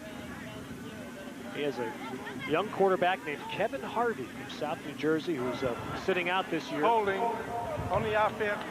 Penalty declined. 3rd down. Holding penalty there. Declined. But Ron Dickerson very high on Kevin Harvey. Thinks he has a great shot to be Temple's quarterback in the future, running the option. Team only loses 2 people to graduation. Henry Burris will be a big one, but you know, the fortunate thing for Temple, Bonner has been able to come in and play this year. 3rd down. Temple leads 7. This time Burris cannot get out of the jam. 2nd Miami sack, and the Owls will line up to punt for the first time. I've got the 2nd time. First punt. Miami roughed the kicker. Bernard Lang getting his 2nd sack today. He's had both of them for Miami. Josh Boyes to do the punting. It's a high snap, ball away. Miami lets it bounce. Mack backs away. And we'll be down at the 35-yard line. 38-yard punt by Temple's Josh Boyes. Let's check in again with John Sanders. All right, Ted, we take you back to Chapel Hill. Quite a day, and Leon Johnson a leg up on the ACC Player of the Week. He's already scored twice. This is a punt return that he breaks up the middle. Crushing block right at the goal line. That's a 40-yard score. Right now it's 26-14. North Carolina, number 8, leading NC State. Let's take you back to the city of brotherly love. Ted. And Miami starting, believe it or not, its worst field position of the first half, 35-yard line. Dyro McMillan in the backfield, along with Carlo Joseph. Clement looking deep. Down the sideline for Magic Benton, and that ball went right through the hands of Lamond Adams.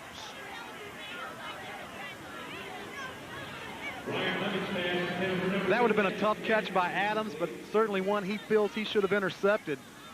This is not one of the most artistic balls Clement's thrown today. Tries to pump the corner. He doesn't bite. Ball slips right through his hands. This would have been a Willie Mays catch.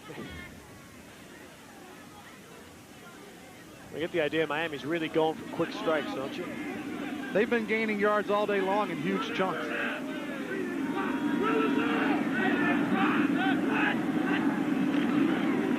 Now McMillan gets a carry. Tests the middle, gets only a few. Well, Temple defense trying to use enthusiasm to bolster their performance. Al Singleton in the middle again. First hit on McMillan. When Temple's defense is on the field, if you find number 94, you'll find out where the ball is. Stepping up with a great stick stops McMillan in his tracks. Singleton out of Irvington, New Jersey. One of the kinds of players that Ron Dickerson has been able to bring to Temple since he's been a much better job of attracting talent from New Jersey and from the Philadelphia area. Now flag down. before the play clock expired, but it's against Miami. Dead ball foul. Ball start. On the offense, and remain third down. Well, that 5 really backs Miami up now to their 32. 7th penalty against the Canes in the first half. The officials have been busy this first half.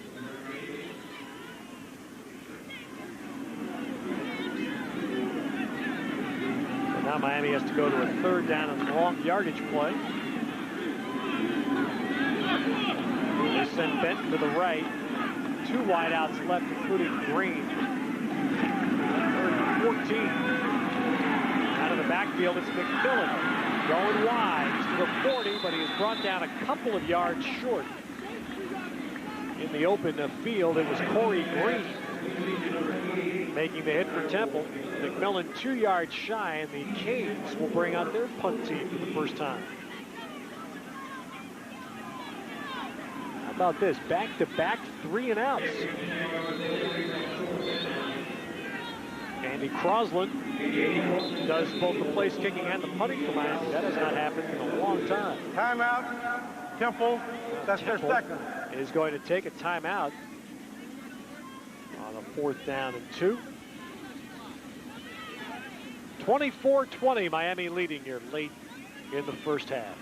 Let's take a look at the players of the week from last week's Big East Conference football action. Donovan McNabb of Syracuse, the offensive player of the week. Another marvelous game. Threw for 2, ran for 2. We'll be cranking it up against West Virginia today. Co-defensive players, both defensive backs. Derek Ward of Rutgers in on 11 tackles and recovered 2 fumbles. And in Virginia Tech's win over Pitt, Lauren Johnson in on 14 tackles. And no secret about the special teams player of the week. Miami not bashful at all about saying that play saved their season. Had they lost a 3rd straight, a lot of their hopes would have been dashed, but Tremaine Mack saved them in a stunning way. As stunning as it was for Miami, can you imagine Don Nehlen on Sunday, Monday, and Tuesday of this week?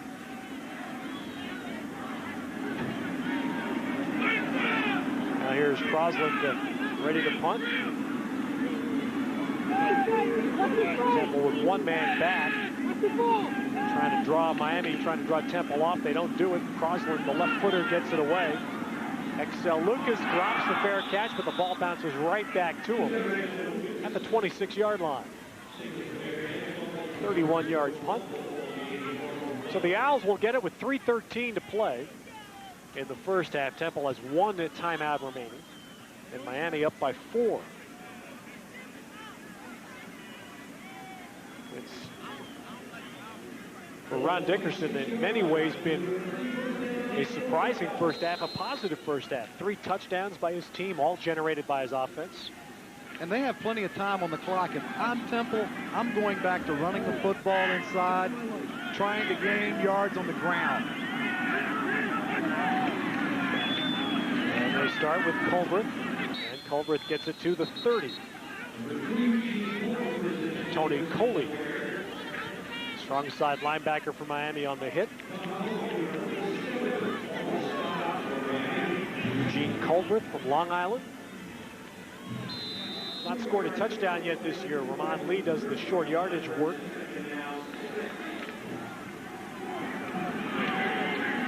We go into John Sanders at halftime. An update on the busy Saturday in college football. The Big East title chase. Syracuse, West Virginia getting ready to go later today. Here's Burris down the middle of the field, and he overshoots Overocker, his tight end. Tremaine Mack covering. 3rd down now for Temple. Dangerous pass. He kind of throws into double coverage. He had Kersey open coming across the middle of the field. You see the defenders from Miami all around Overocker. Fortunate the ball was thrown a little bit high. Burris now 5 of 12, but 2 of his 5 completions for touchdowns. 3rd and 6. Quick pass, and that one belted out of the hands of Overocker by Marcus Wimberly. A big hit there.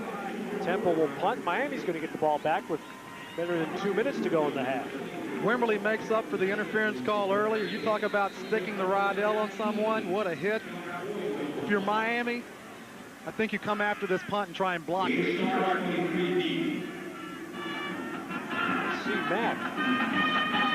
On this one, Boys gets it away. A little bit off the side of his foot. It's another good bounce and out of bounds right at the 30-yard line. 40-yard punt, no return, and Miami will have it at the 30-yard line. 2:14 to play in the half. 24-20 Hurricanes.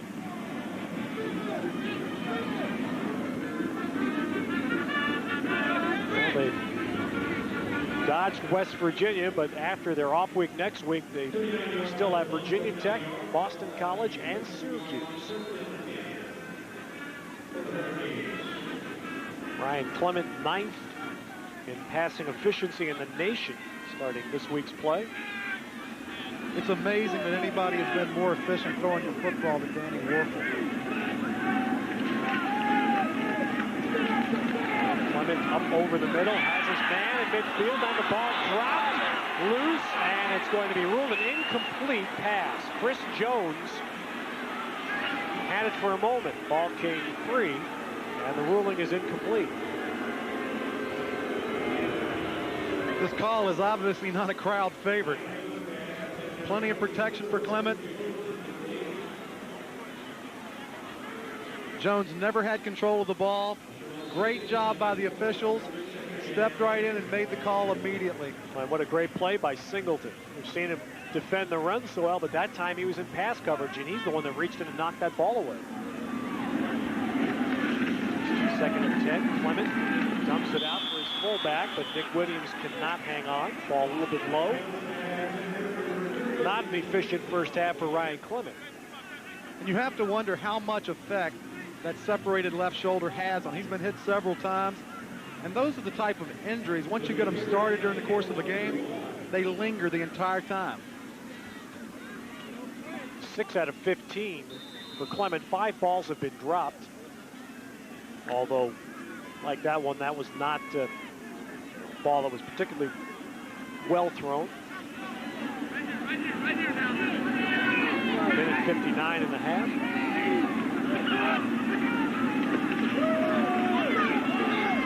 And Clement goes to the sideline. This one is right on the money to Yatil Green, and it's a first down.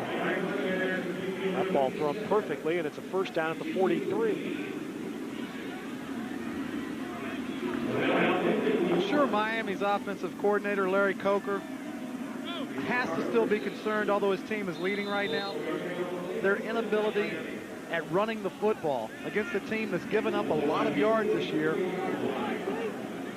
Most of their yards are coming through the air. Yatil Green with a big catch. They haven't tried to run it that much. That's what's interesting. They've thrown more passes than running plays this first half. One dumped out of the backfield. Look at all the room for Jones. He is all the way down inside the Temple 30. Trent Jones out of the backfield by himself. 32-yard play.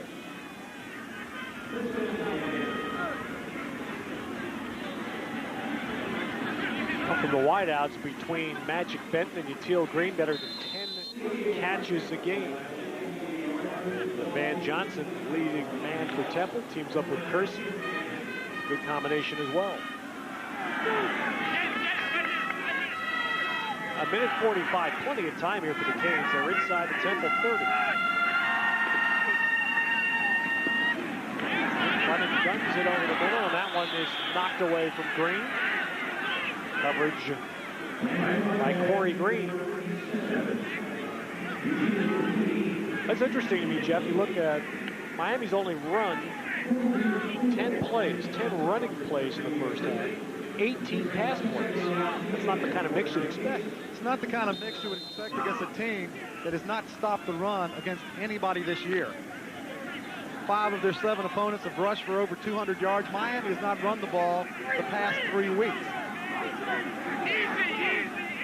And perhaps they don't want to test McMillan too much. McMillan banged up, not starting in this game. Clement changing the play. Now lobs one well over the head of Tony Gator. Well, it's going to be third down. It's been a long first half for Ryan Clement. Numbers, 8 for 19, certainly not impressive. But we have to ask again, is that left shoulder affecting the way he throws the football? Last week, he could not even hand the ball off with his left hand. Against West Virginia, even in plays where it would be the normal cases, handing off across his body. Third down pass. There's an open man, and Gator has it for a first down inside the 15. Senior Tony Gator stepping in. Jermaine Chambers, Miami wide receiver, hurt last week. He's out for at least 3 weeks. Temple defense trying to play prevent. They don't prevent much here. There's too much cushion with Adams. Gator makes a good move. Ball's delivered right on time. 169 pounds. Not very big to be playing Division I football. So the Canes have methodically moved it from their 30 to the Temple 12. Clement goes to the end zone, and that one is out. Gator caught it, but he's out. Actually, it's Teal Green who caught it. Lamont Adams covering. But Green did not get down with 1 foot. 6'2" wide receiver against a 5'9" defensive back. Great call by the officials once again, right on top of the play. Both feet clearly out of bounds.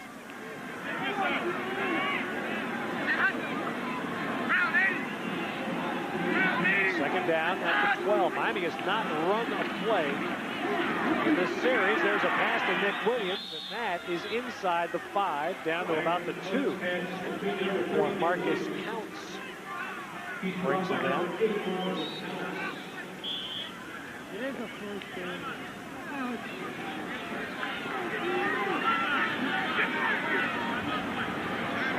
Every play on this Miami drive has been through the air, and that one to fullback Nick Williams, who is wide open. Typically, it's tougher to throw the ball in the red area because the field is condensed.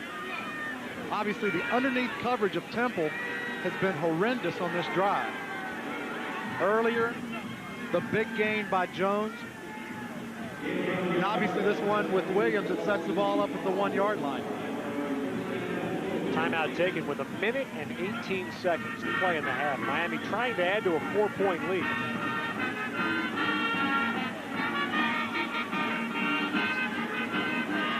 Butch Davis conferring with his offense. Coming up, John Sanders, who's, I know, patiently waiting the end of this first half in our studios. He'll update you on Saturday college football and on the Big East title chase. 2 unbeaten teams remain in the league, Syracuse and Miami. Syracuse heading for a game with West Virginia later. Right now, John can't wait. What do you have, John? Got another update from the Big Ten, Ted. We take you now to Illinois, Iowa on the march. Setting up is Matt Sherman, rolls out to buy some time, and at the back of the end zone, he'll find Damon Gibson for the touchdown that ties the game. The Hawkeyes and the Illini even at 14. Let's take you back and see how Clement can do in the final minute and 18. Ted? Well, here's his instructions from Butch Davis. You know what his instructions were. Score. Yeah, get it score. Look at the Miami play selection.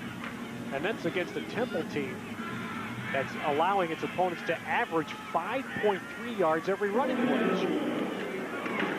Now finally a handoff, and there is Trent Jones going in for the touchdown rather easily. Second score for Trent Jones today. And now it is a 30-20 game.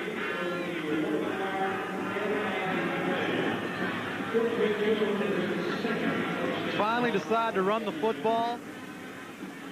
Jones up inside, gets across the goal line, giving Miami what could be a 31-20 lead. As Crosland is on for the extra point.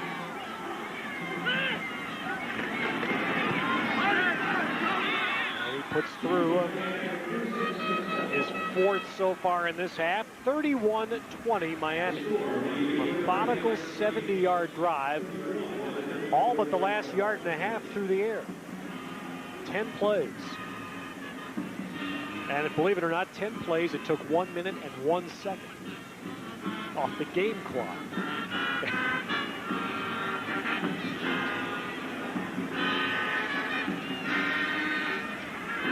Nothing fancy about this play. This is called smash mouth football. They got a pretty good guy in that middle to smash some mouths, don't they? Casey Jones. Casey Jones is a guy that I really like. All-American center. You know, when you talk about people that have made an impact at the University of Miami, you talk to his offensive line coach, Art Keogh, who said he is a pro playing against college players.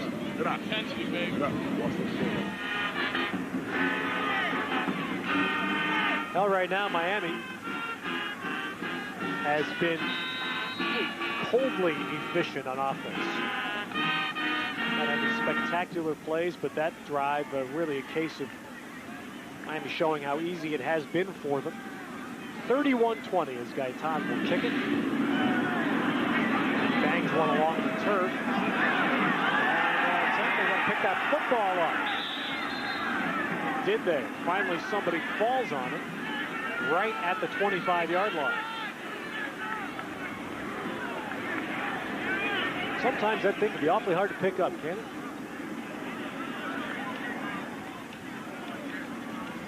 There's the All-American center, Casey Jones, a senior for Miami, semifinalist for the Lombardi Trophy, and his coach, Butch Davis, gave us an idea of where he ranks Casey Jones. He reminds me an awful lot of Mark Stepnoski that played with the Dallas Cowboys while I was there. Maybe not the big type of massive center that maybe a lot of teams are familiar with. He's a 6'2", 275-pound player. Tremendous technique, great warrior. I mean, he's smart. Every time the ball snapped, it is absolutely a fit bill with him. I mean, he has given great effort. A great compliment to Casey Jones. You know what? You've got to like all that that eye black. You know, I might be missing something, but I don't see the sun out today. You know, he looks like one of the lead singers with Kiss. You know, well, I think that may be what he is. Yeah, it's not just the eye black, but it's the smear that goes with it. But couldn't you see KC with a guitar in his hands? It would look like a toothpick. Well, Temple content to run the football here to get out of this half. Culbreth on his second straight carry. And nobody's going to stop the clock, so that should be the last play of the half. Well, Temple has put the ball in the end zone 3 times, 3 offensive scores, but they've really been hurt on special teams. More than anything, that's the difference in the half. And the Canes are going to take an 11-point lead into the locker room. So we've reached the half at the Vet in Philadelphia on a cool November day. It is Miami 31, Temple 20. And now let's go to our Biggie Studios and John Sanders. Sun is actually making a cameo appearance here as we get set to start the second half. Miami leading 31-20. It was a half filled with big plays. For Temple, a half filled with a lot of promise until about the last 7 or 8 minutes. It seemed like their defense got somewhat deflated the latter part of that second quarter. Offense for them has been very efficient the entire game. Talk about a stunning blow to start the game. Temple looked to score first, but Tremaine Mack blocks the field goal and is run all the way back by Earl Little. 10-point swing. Temple had an opportunity to put 3 on the board. It goes 7 the other way. Big play, changed the momentum early in this game. But the Owls do come right back on the next possession, and Henry Burris hits Sean Overacker for the touchdown. Great job of deflecting the ball, catching it, scoring for the Owls. 7-6 Miami, and then Trent Jones scores from 3 yards out to make it 14-6. But the Owls come right back again with Burris to Kersey. You're talking about a great throw and a great catch. Kersey gets behind the secondary, hauls in another touchdown. 2-point conversion ties the game at 14. Then early second quarter, the Owls take the lead. Great athletes make great plays. Maneuvers in the pocket, goes to the pylon, and gets into the end zone. That made it 2017 Temple, but the next possession, Miami comes back. Clement to Chris Jones. This is when the Temple defense started to go downhill a little bit. And on the last drive, all passing until the final play, Trent Jones' second touchdown of the half. Miami has virtually had no running game, Jeff, but as we look at the Discover Card first half stats from Discover Card, proud partner of the Smithsonian's 150th anniversary, it's been Miami's passing game that survived. That's one thing that stands out of the rushing yards by Miami. Temple has not been able to stop anybody on the ground this year. Both teams have not turned the football over. And big key for Temple, they've held the ball for nearly 18 minutes in the first half. What the stats don't show you was the big special teams plays that Miami had in the first half. A couple of huge kick returns by number 3, Tremaine Mack, and he'll be deep here to receive the opening kick of the second half. Mack takes it at the 10-yard line. He is outside again to midfield. This time he gets by the kicker and is finally brought down inside the 35-yard line. Tom Indios saved it there for Temple. As we look at Clement, 10 of 21 in the first half. Not much on the ground. Green catching 2 passes. And Burris, 5 of 13 for Temple. Well, the best offensive player in this game has been Tremaine Mack running back kicks. Or blocking field goals. Yeah. Mack has had 3 long kickoff returns. Now starting from the Temple 34. Almost no gain there. I believe that was McMillan that carried the football. And you ask yourself, why has Miami not ran the ball more? Their offensive line has not knocked anybody off the ball, with the exception of K.C. Jones. K.C. Jones, you have to be impressed if you watch this young man play.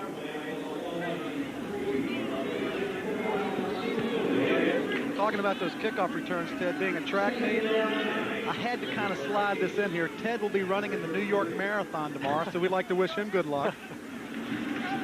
Wish me some warmth, will you?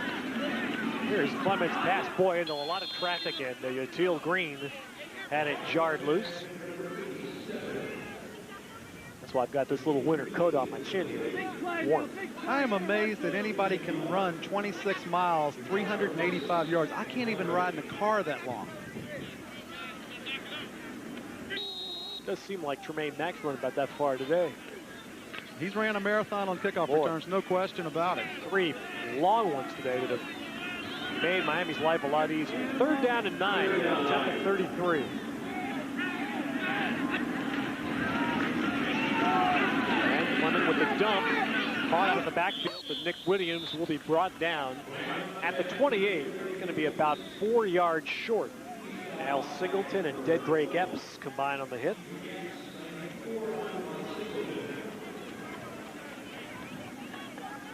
Singleton, preseason All-American candidate, dropping in his zone, reacts to the pass, brings down the big fullback. This will be a long field goal attempt. This is going to be 45 yards for Andy Crosland. Freshman Jeff Popovich now the holder.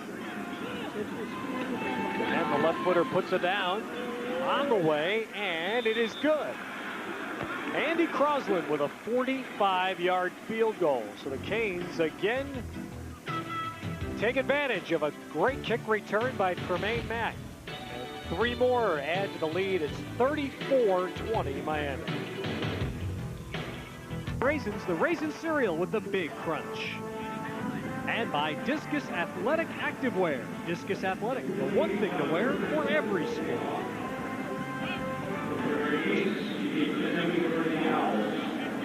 On the Miami sideline there, breathing a bit easier right now. 14 points up on Temple. The Owls had a 2017 lead midway through the second quarter, but Miami has scored the last 17 points. We've got time to kick off. Danny Davis has had a couple of good run backs for Temple, and Davis will try this from about the 12-yard line. And there's an alley, and Davis out to the 40. With a terrific kick returning by both teams today. Let's check in again with John Sanders. All right, Ted, we're going to check in again on the Big 12, that annual battle between the Sooners and the Huskers, and that's an interception by a freshman, Ralph Brown, and a terrific return He'll take it 83 yards, and right at the end, he gets a couple of nice blocks from his friends, his teammates clearing the way. He scoots into the end zone. It's all Huskers 24-0 over the Sooners. Let's take you back to the Owls and Ron Dickerson, now down by 14. Ted? And with the football at their 41-yard line. Field position for Henry Burris. Eugene Culbreth is the tailback. And Burris will fire down the sideline, in and out of the hands of Danny Davis. Dwayne Starks on the coverage.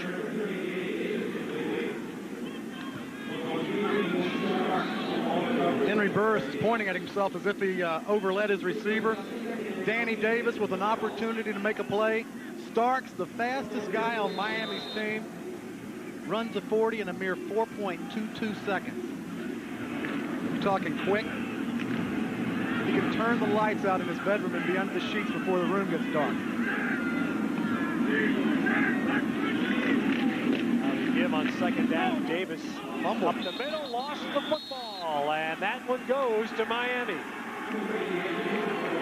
Boy, at a time when Temple can ill afford to give the ball away, they put it on the ground. And Marvin Davis comes up with the fumble by Danny Davis. It's almost as if he never had control of the football. Great job by Lang, reaching in there, breaking the arm of Davis, creating the fumble. Miami takes advantage of it with great field position. Should I give that recovery to Tony Coley? So a crucial turnover that Ron Dickerson has seen far too often this year. Temple coming into the game was -6 in turnovers. Now the pitch back to Clement, going for the bomb.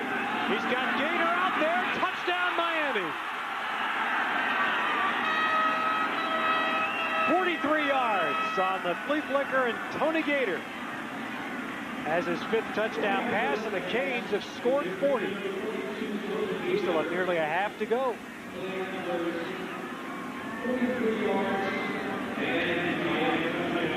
Purpose of this play, show the run. Hopefully the corners will bite. Indio, number 29 from Temple, takes the bite. Gator gets behind him. Clement delivers a perfect strike. Well, that might be the blow from which Temple cannot recover. A fumble by Temple turned into 7 more quick points on the touchdown pass from Ryan Clement to Tony Gator. Extra point by Crosland, and just like that, Miami now has a 21-point lead. All right, John, and here it is, Miami now up by 3 scores, 41-20. And you can tell during the changeover here, Temple desperately trying to maintain some enthusiasm. Still 12:44 to go in the 3rd quarter.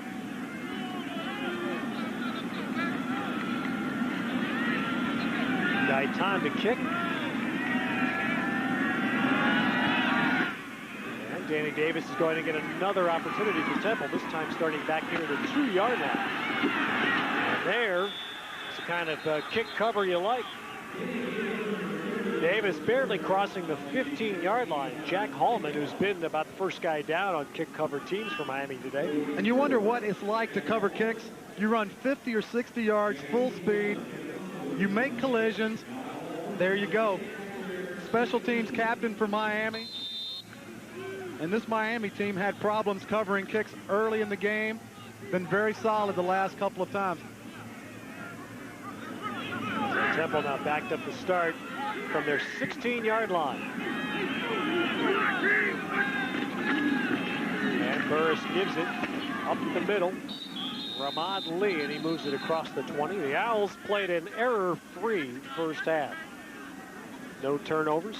Turned it over first possession in this half, and it cost him 7. Well, you could hear those helmets clashing way up here in the booth.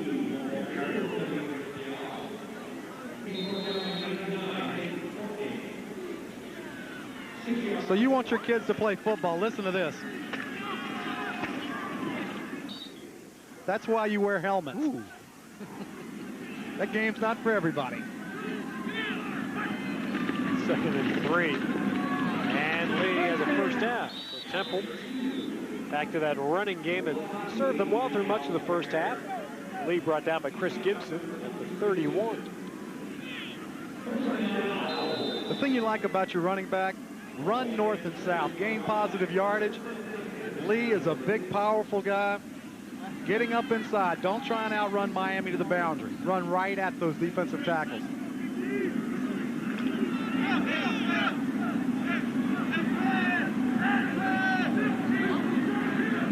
41-20 Miami, first down for Temple. Burris dumps the ball out of the backfield to Johnstone. Brent Johnstone. That'll be another first down across the 40 for Temple. Let's return to John Sanders. Ted, we're going to check in on the Hokies. A must-win for them. They were up, you remember earlier, 10-9, but now another touchdown run by Marcus Parker and a field goal, and it's 20-9. The Hokies are leading the Ragin' Cajuns as we take you back to the vet in Philadelphia.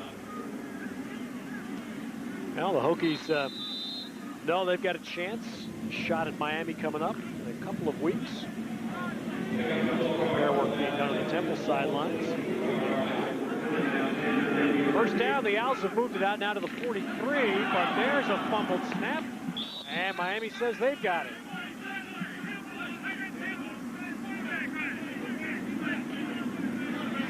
Don't you miss being in the bottom of those piles, Jeff? No, I'm very comfortable right here. It's very nice up here at the vet, sitting up here. And you know, John Sanders said this was the city of brotherly love. You know, Burris leaves center a little bit quick. Fortunately, I think his center, Cardona, was able to pick up the snap that was dropped, kept Temple from giving Miami the football back up almost the same place their last turnover occurred. I imagine you could write a nice book about stories at the bottom of a pile. I told you one last night. We're not going to repeat it, though. There's a give now to Brent Johnstone, the fullback up the middle. That's the 45-yard line. So Temple now will be faced with a third and long play. Rod Mack, freshman linebacker. You don't see a lot of freshmen play for Miami. You rarely see a true freshman play. Like those freshmen that redshirt year. This is a big play for that Temple offense. 3rd down and 7. Giving up 24 unanswered points. Burris rolling out, rolling the wrong way, thrown back across his body, and the ball in and out of the hands of Troy Kersey. Ball that should have been caught.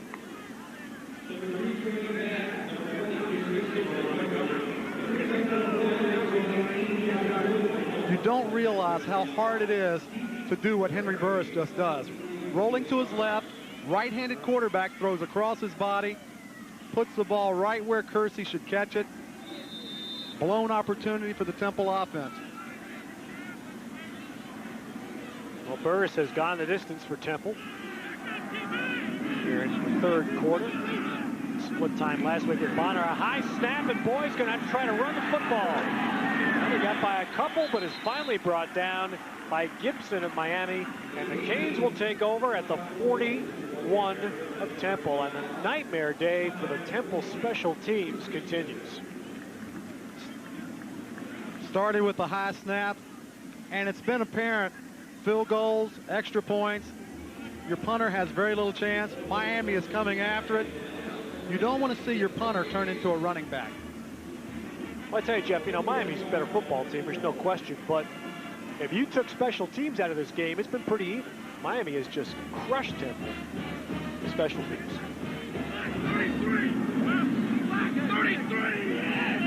Temple, or Miami starting from the 41. And the inside handoff. There's a loose football, and Temple has it. The ball was fumbled and recovered by DeCara Burgess. Edgerrin James in the game, a true freshman running back, got his first carry for Miami. And Edgerrin James on that first carry fumbled the ball. It may be his last carry, at least for this afternoon, trying to gain extra yards. And that's what you see in young running backs, trying to gain that extra 1 or 2 yards. Has the ball stripped. Temple defense gives the Miami, the Temple offense, good field position and possession of the ball again. So the Owls get it right back from their 35. And Burris fires on an out pattern to Van Johnson, who has it just across midfield. A first down for Temple across midfield. Let's check back in with John Sanders. All right, Ted, another look at the Michigan State-Michigan game. Spartans trying to battle back, spitting a little snow there, and into the end zone is Cedric Urban for the touchdown. That cuts the lead, but it's still a whopper at 18. Michigan in front of Michigan State. Right now, cruise control for the Canes at Temple. Well, now you know it's football season. First snowflakes. Give in the line, and body's diving around like there's another loose football. Temple with it in Miami territory. A fumble by Edgerrin James, the Miami freshman running back, was interesting because Edgerrin James was here due to the injuries to Ferguson and Dyro McMillan. But by getting in the ballgame and making that carry, Edgerrin James just lost a redshirt year. There's some talk about redshirt year. And he's got a coach that's somewhat leery to put him back in the game. Second down now and 8 for Temple. Burris being chased from behind. Flags down. Burris down. Marvin Davis got him at the 45 of the Owls.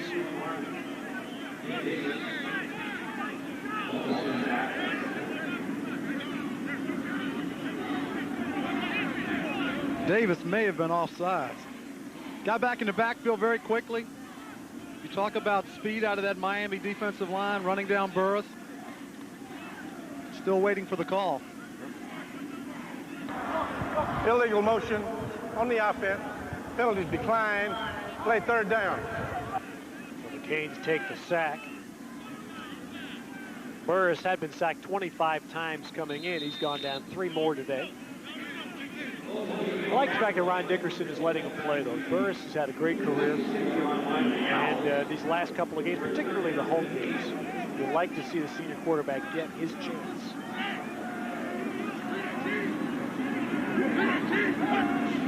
Third and 15 here.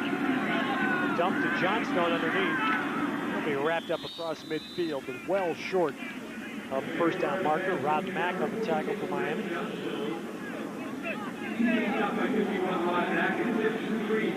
So the Owls bring the punt unit out again. Long snapper Robert Kelly gave a high snap to Boys on the last punt attempt. Miami's called off the block unit. They lay back. Boys gets the kick away. Starks will let it hit and go out of bounds inside the 15. 6 minutes, 59 seconds to play third quarter in Philadelphia. Miami now feeling a bit more comfortable, leading Temple 41-20. All right, John, today's Big East Conference game is a copyrighted telecast of Creative Sports Incorporated. Any use of the pictures, descriptions, or accounts of this broadcast without the express prior written consent of Creative Sports is prohibited. Along with Jeff Bostic, Ted Robinson at the Vet in Philadelphia. 41-20, Miami leading. The Canes starting from their 14-yard line. Ryan Clements staying in at quarterback. And there comes Edgerrin James right back with the football. And look at that run. This is a young man that the Canes are very high on. He moves it out across the 30 before Ramel Mead trips him up. James, a freshman from Immokalee, Florida, southwest part of the state. Coaches show a lot of confidence coming right back to the freshman. Great move. Once again, trying to gain those extra yards. He played the first 2 games this year, then was hurt, taken out, and was being held as a possible redshirt. But that now, with his appearance today, would be removed. He's out across the 35, and we can only guess by that, Jeff, that Dyro McMillan, who's only played sparingly today, must have a more severe injury than anyone really knew. And, you know, that's compounded with Ferguson being gone for the year. They're down to their 3rd and 4th tailback. You know, you talk about the offensive line, but you've had a lot of injuries in that backfield. Miami has not rushed for over 100 yards the last 3 weeks. Clement with that snap count again creates some motion up front. Unfortunately, it's on his own man, Fulcher. Well, we weren't sure coming in. Dead ball foul. False start. On the offense, it'll remain second down.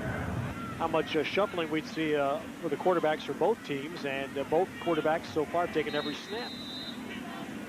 If you look at the rushing yards by this Miami offense the last 3 weeks, 42 yards against Florida State, 73 against East Carolina, and only 58 against West Virginia. Now James breaks a couple of tackles, moves it out across the 35. Excel Lucas on the hit for Temple. Let's check back in with John Sanders. And Ted, we're going to check in now with the Big 12. Nebraska rolling. The Cornhuskers, you don't see them do this too much. Straight drop back pass, stepping up. The strike from Scott Frost to Lance Brown into the end zone for a touchdown. It's all Huskers. They've added one more touchdown, 38-0 in the third quarter, trying to make a 9 out of 10 against the Sooners of Oklahoma. And we have an injury problem as we take you back to Veterans Stadium. Ted. Once upon a time, I lived part of my life in Oklahoma City. When Nebraska played Oklahoma back then, the city shut down. I mean, it was something, and I imagine that's not sitting too well to see a 38-0 score in that game. Tom Osborne and Barry Switzer. Yep. They had some classic battles. Injured Temple man down after the run by Darren James.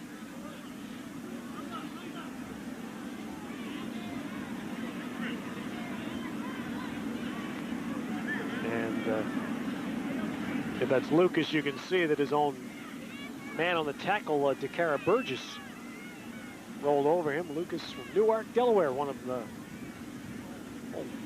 bushel full of junior college players Ron Dickerson helped bring into Temple this year to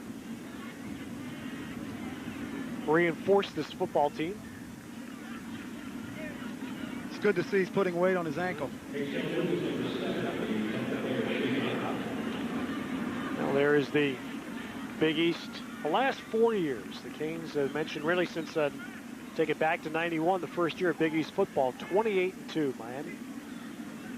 In the round robin play, 22-2.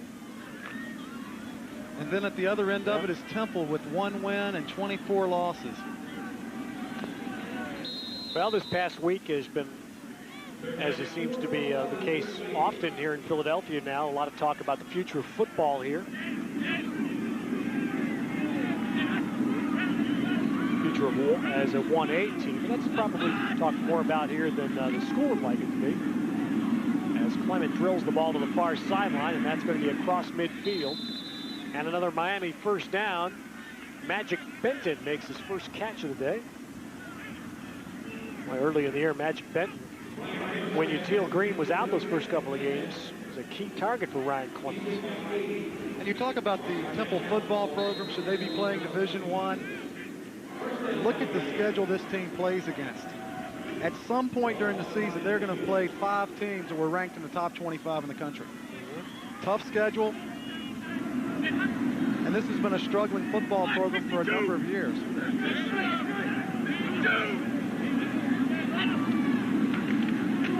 Now Clement dumps the ball out. This is Gerard Daphnis, tight end, and he rolls inside the Temple 35 before Lamont Adams brings him down. Senior tight end Daphnis. Well, Daphnis limping a bit as he goes back. Audible by Clement. Picks up Daphnis. A big block right there by Magic Benton. Allows Daphnis to gain additional yards. Still shocking to me that Miami is not trying to run the ball more than what they have. They're staying with James in the backfield as the tailback. Nick Woodman, Joseph is the fullback, and here comes James. And on his 5th carry, runs the ball to the 26 of Temple. Temple says they're going to turn a profit this year playing football. It was a major story in the Philadelphia Inquirer this week about it. And as a money-making sport, that it's not something you say a lot in college athletics these days. And that's an awfully good motivation for them to keep football alive. And if they go down to Division II, they will lose money playing football. Even dropping to 1AA, which is what some of the critics suggest they should do. There's a run for a first down. Nick Williams takes it down near the 20-yard line. You know, the perspective of the whole thing is interesting because for a lot of years in the Midwest, Jeff, I heard the same things said about a school, that they should drop out of the conference they were in. They should drop out of 1A football. They just couldn't compete. That school was Northwestern. I heard that for about 15 years. And today they're playing Penn State. Yeah. Penn State 7-2. Northwestern at 7-1, trying to repeat, going back to the Rose Bowl. Pretty good football program. And the point of saying that is that it can be done. I'm not saying it will be done here at Temple, but it can be done. Clement looking, dodges one man. Now the dump on the shovel is incomplete. Temple's defense with a little bit of window dressing. They showed a blitz. Clement audibles out of it. When the Temple defense heard the audible, they back out, play soft. Clement has no one to throw to. It'll be 2nd and 10 now at the 20-yard line. Clement 14 completions, 9 different receivers. And he's closing in on a career high. In fact, he's only 27 yards away from a career high passing day.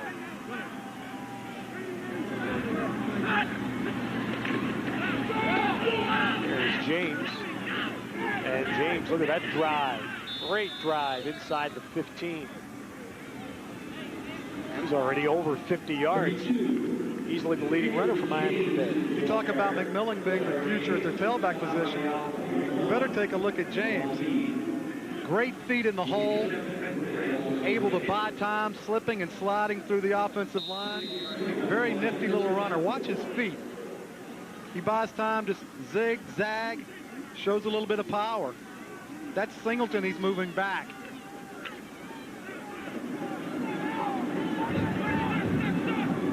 So Miami facing 3rd down at the Temple 14-yard line. Under 2 minutes to go in the 3rd quarter. Clement, first option shut down. Finds another man, and that is to the 1-yard line. As he finds Nick Williams. Ryan Clement's pass complete to number 30. Well, that's a nice job by Clement. That looked like about the 4th option. Great job of scrambling in the pocket, buying time, allowing his wide receivers to work the field. Nick Williams sets down in the zone. He's wide open. Clement delivers a strike. 1st and goal at the 1-yard line. Nick Williams has caught 4 out of the backfield. James, the deep back. Nick Williams, the up back, is in for the touchdown. Now Nick Williams, a sophomore, gets his first rushing score of the year. And with 1:19 to play in the 3rd quarter, Canes have broken this thing wide open.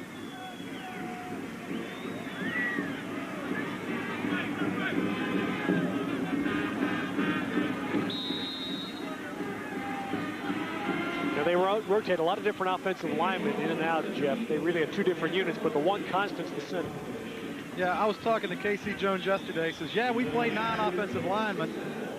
And I said, you know what? Odd numbers, 9. I bet you're the guy that doesn't come out. He goes, you got that right. Oh, the Nick Williams touchdown. Crosland's extra point, 48-20. Miami in front. 31 unanswered points by the Miami Hurricanes.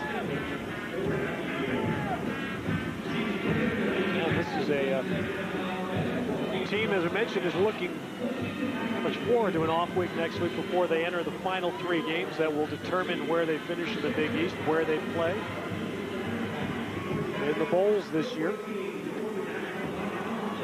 Just put on an 11-play, 86-yard drive.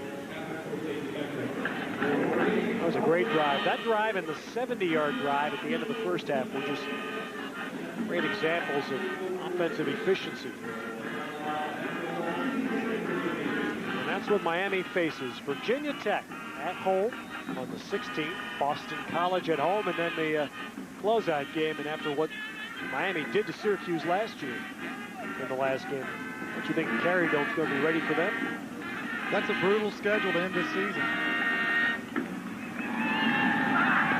Gaitan with a short kick. She kicks back to the 5-yard line. Kenyatta Carter. And again, Miami covering it nicely. And Carter stopped shy of the 25. Let's check back with John Sanders. All right, Ted, and in the Big 12, it is the Huskers piling up the points on the Sooners. Second touchdown of the day coming up here from D'Angelo Evans. 7 yards this time. Powers into the end zone. It's all Nebraska at Oklahoma. Ouch for the folks at Owen Field. 45-0. Back we go to the vet. Ted? I know that. Yeah, dinner's not going to be a lot of fun tonight in Norman. And you know Nebraska loves running up on Oklahoma. I mean, this is something they just live for year in, year out. Henry Burris back out there for Temple. First down to 23. They give the ball to Culbreth, who gets 5 going right up the middle. Cliff Jackson on the hit for Miami. We're in the final minute of the third quarter.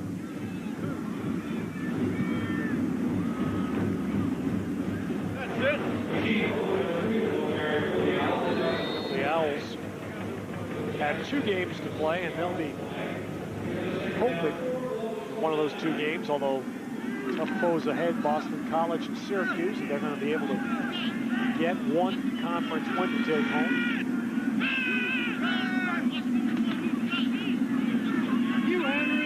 Henry Burris still looking, stays in there nicely, and hits Van Johnson. He's got some room to run and is tripped up. Johnson cut back inside and allowed Dwayne Starks to trip him up across midfield. 26-yard gain. Henry Burris buys time in the pocket also. Plenty of time to throw it first. Protection finally breaks down. Great throw. Danny Davis downfield trying to block. Unfortunately, he blocked Stark right into the tackle. Fourth catch for Van Johnson today, 72 yards. And time runs out in the third quarter. Miami scored 17 unanswered third quarter points.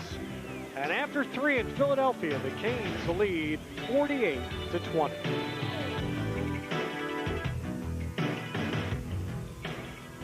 Start the fourth quarter.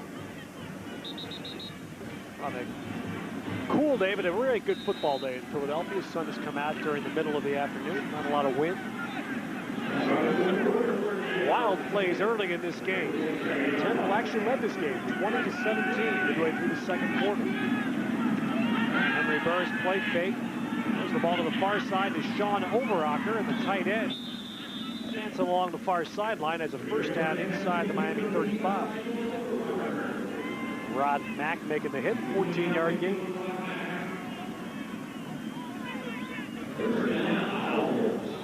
Probably the one thing that this Temple team and Ron Dickerson is probably the proudest of, this team does not quit.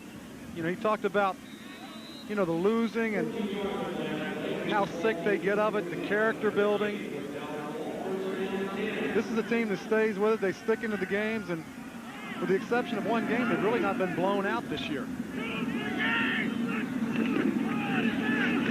Burris 5 out of 6 now in the second half gives to Lee, and Lee should have just a short gain on his first down run. Look at the passing yards for Miami today, 253. And a big edge in the second half of the Canes.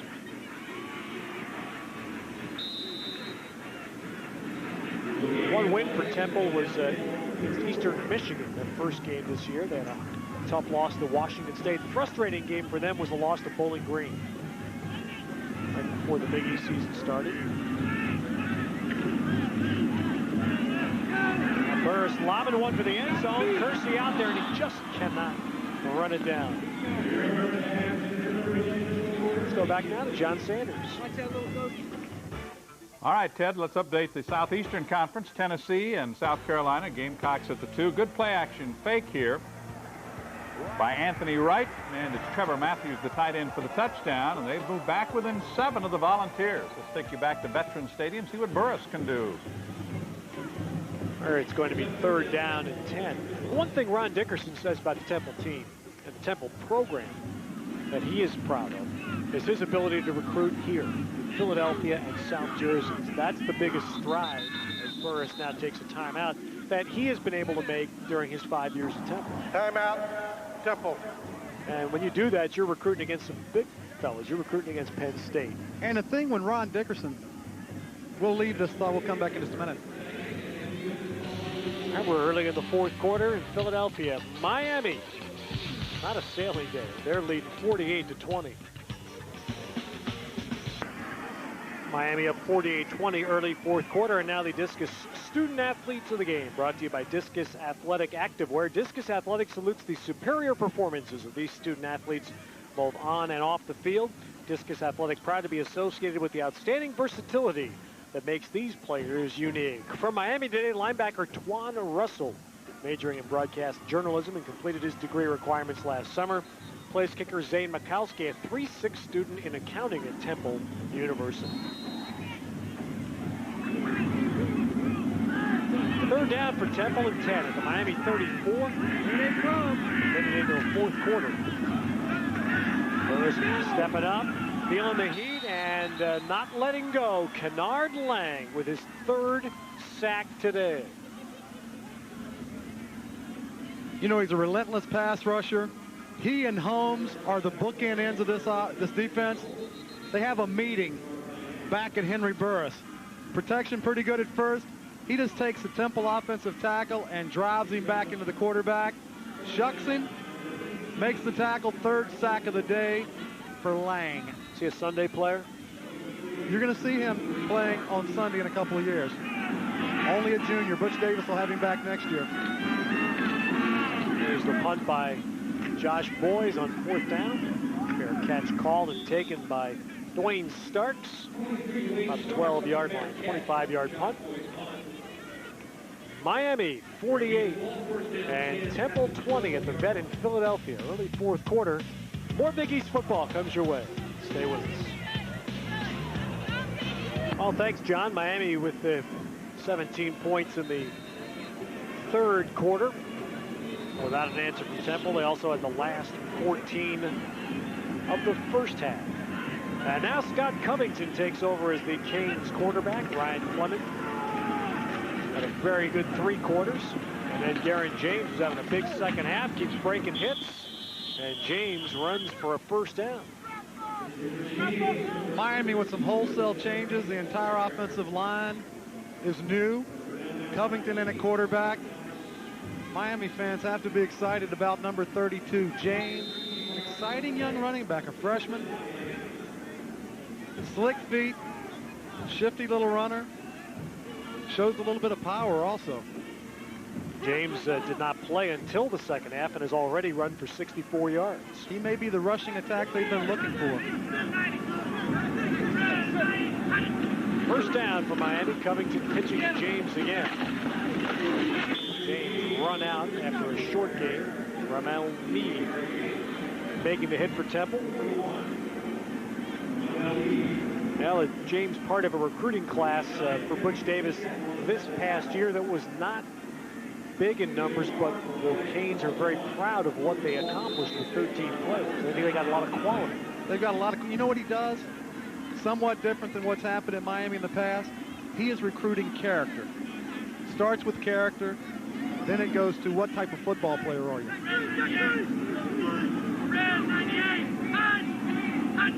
Covington trying to get a jump. James going out. Breaks 1, breaks 2, and then will be run out. It'll be third and long for Miami. Let's check in again with John. All right, Ted, we're going to keep you posted on number 2, Ohio State. Playing Minnesota this afternoon, and stepping right up in the middle is the linebacker Andy Katzenmeyer. No problem there. The interception 37 yards the other way for the touchdown. 24-0. The Buckeyes lead Minnesota. Let's go back to Veterans Stadium. All right, John. Third down coming up for Miami, as they lead Temple 48-20. Early fourth quarter.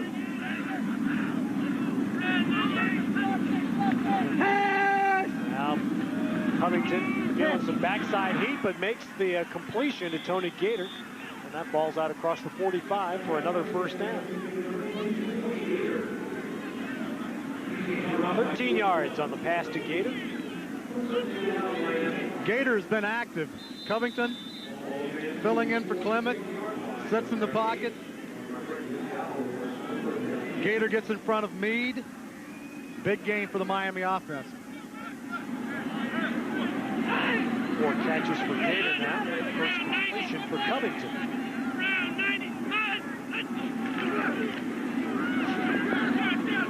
Play fake, the dump over the middle, incomplete.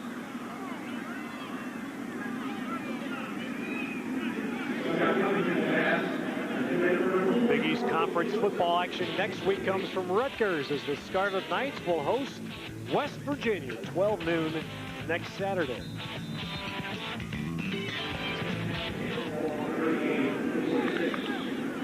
Second down here for Miami at their own 46.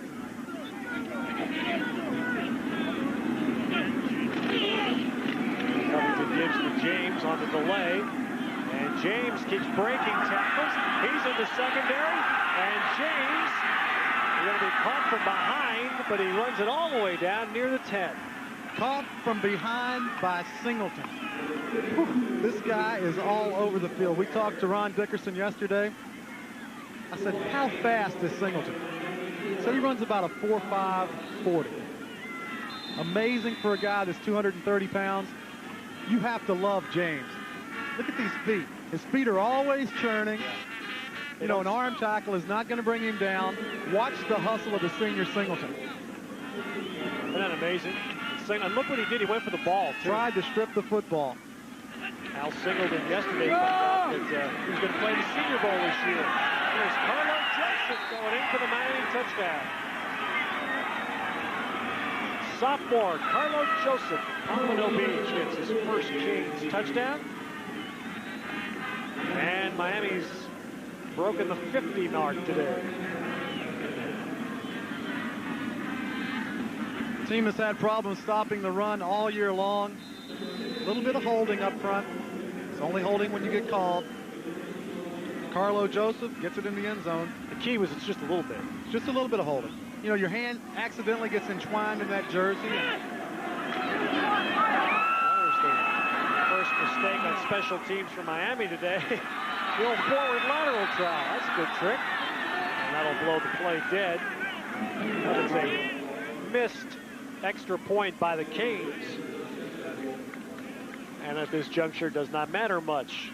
54-20 in favor of Miami with 11 minutes and 10 seconds. There's no flag on the play. It was a backward pass, and it cannot be advanced. The point is no good.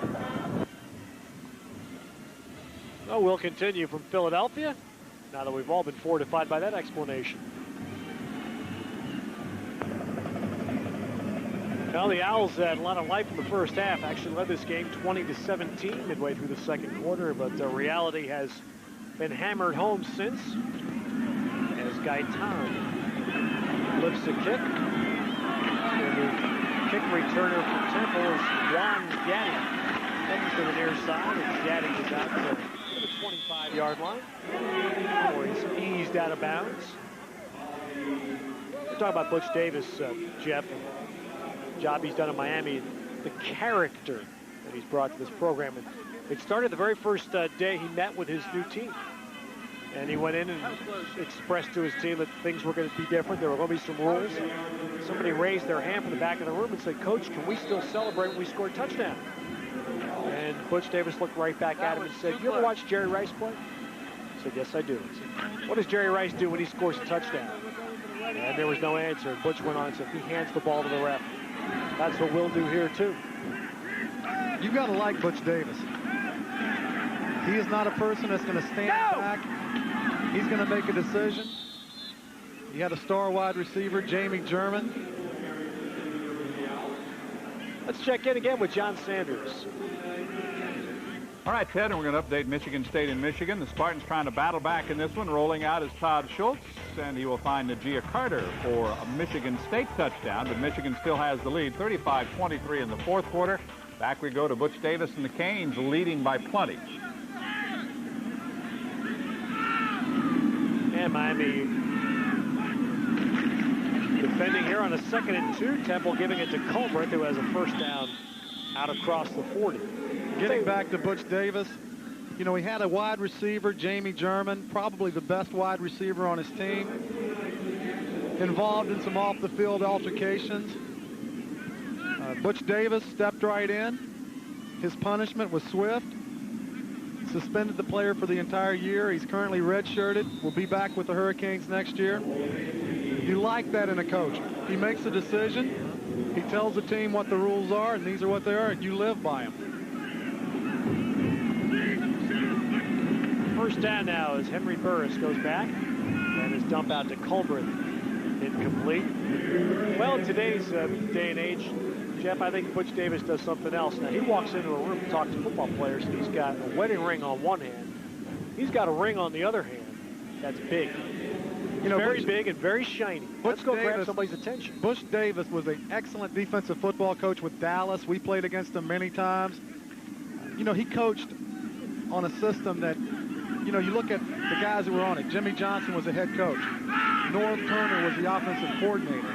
Ernie Zampese, one of the best offensive minds in the NFL. He learns a lot from those people, and he's carrying it on to Miami right now. There's a pass to Van Johnson. Fifth hookup today between the seniors, Henry Burris and Van Johnson, and that's another Temple first down.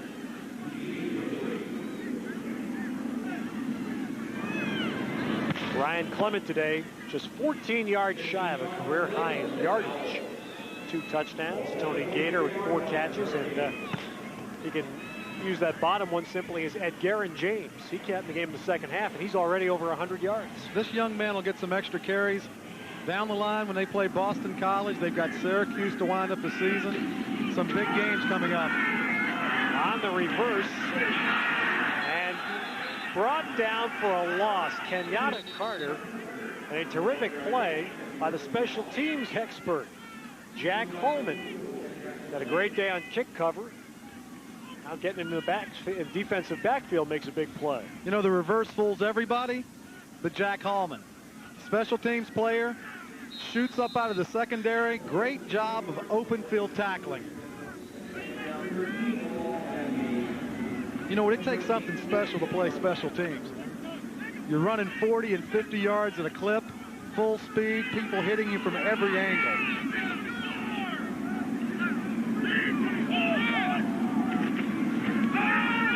Ramon Lee getting a hole up the middle, and Ramon Lee on a long yardage play runs for a first down. Close to the 30-yard line. Rod Mack bringing him down.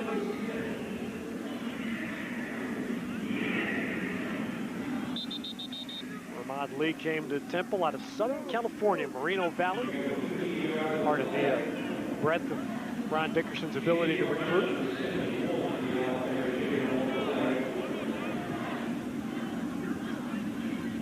Injured man, I believe that's Cardona, the center for Temple. J.J. Cardona, who is being helped up.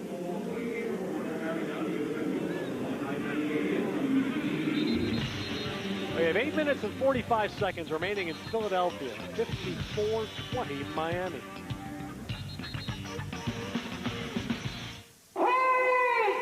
Here's something I want you to think about. Discus athletic. We're made for whatever you like to do, like biking, football, and for you Europeans, football. 1 gram for every sport. You can't say that about these outfits. My, the Unitar, that is special. Unnecessary spending, 20 yards. So, no matter what your game, choose Discus Athletic. One thing to wear. But pick your colors carefully. Mom, I made myself an omelet. A cookie omelet. Life is a compromise. Fortunately, it's also a cereal. Daddy said I could have this. The wholesome whole grain Quaker Oat cereal with lightly sweet, crispy, crunchy cereal your kids will happily eat. Got a headache? Take Tylenol, Advil, or aspirin. But for a toothache, Maximum Strength Oragel gives faster relief. Pain relief pills take up to 30 minutes to work, but Oragel gives instant relief. Oragel, because faster is better. Scare Me TV. UPN 65 wants to put you on the boo tube. Be on TV with Deep Space Nine, Poltergeist, and Saturday Nightmare. Send us a postcard or call the UPN 65XL contest hotline to enter.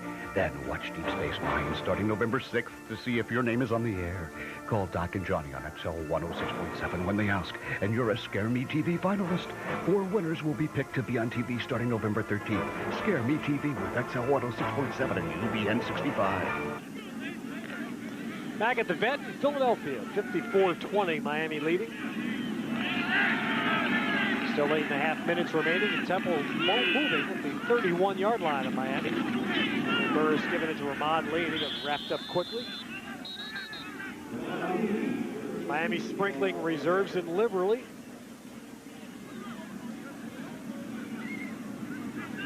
The Canes took a little hit in the first half. Other than that, they've had a very good defensive year. A lot close to 300 yards. They had a great output by their defense last week at West Virginia. 241 yards.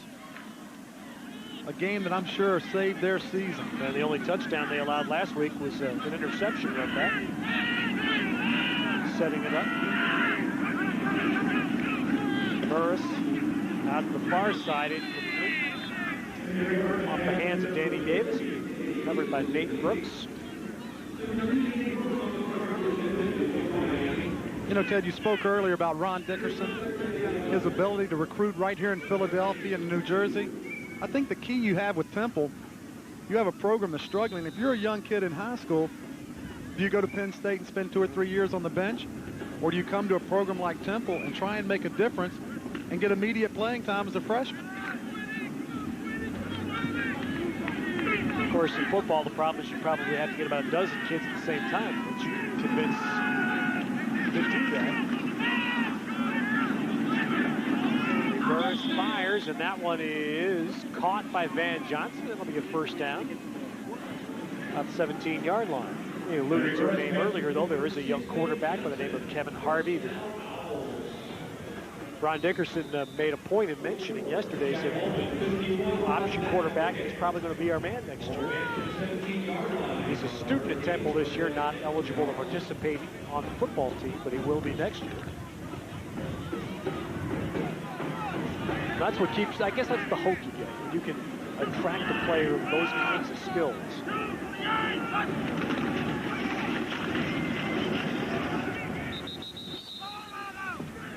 Middle, not much there for Ramad Lee.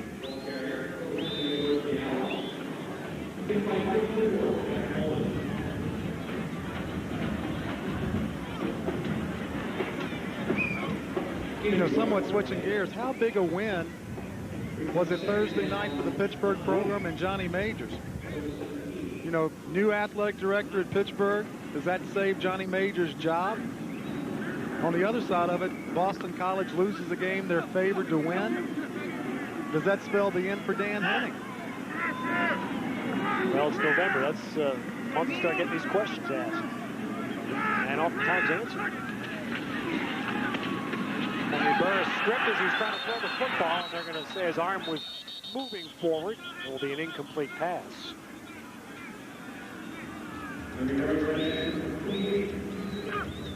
Burris was trying to hook up with number 11, Troy Kersey. Pumps. Your running back is isolated, blocking a linebacker. That's not real good for your team. Burris gets hit just as his arm goes forward. Ruled as a forward pass.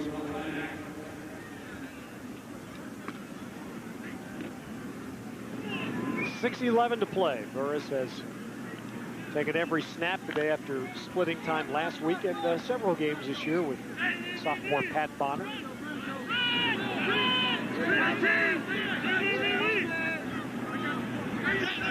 Now Burris, unhappy with the play, pops up and takes a timeout. Timeout. Temple, that's their second. Temple with one timeout left for those crucial final moments. 6:11 to play. We'll be back in Philadelphia.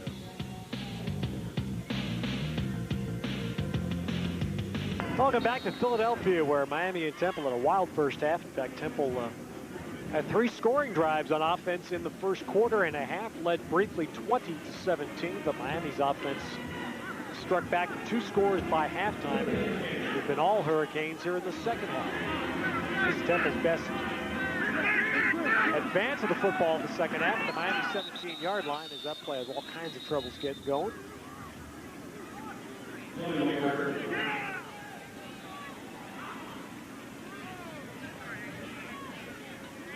Go!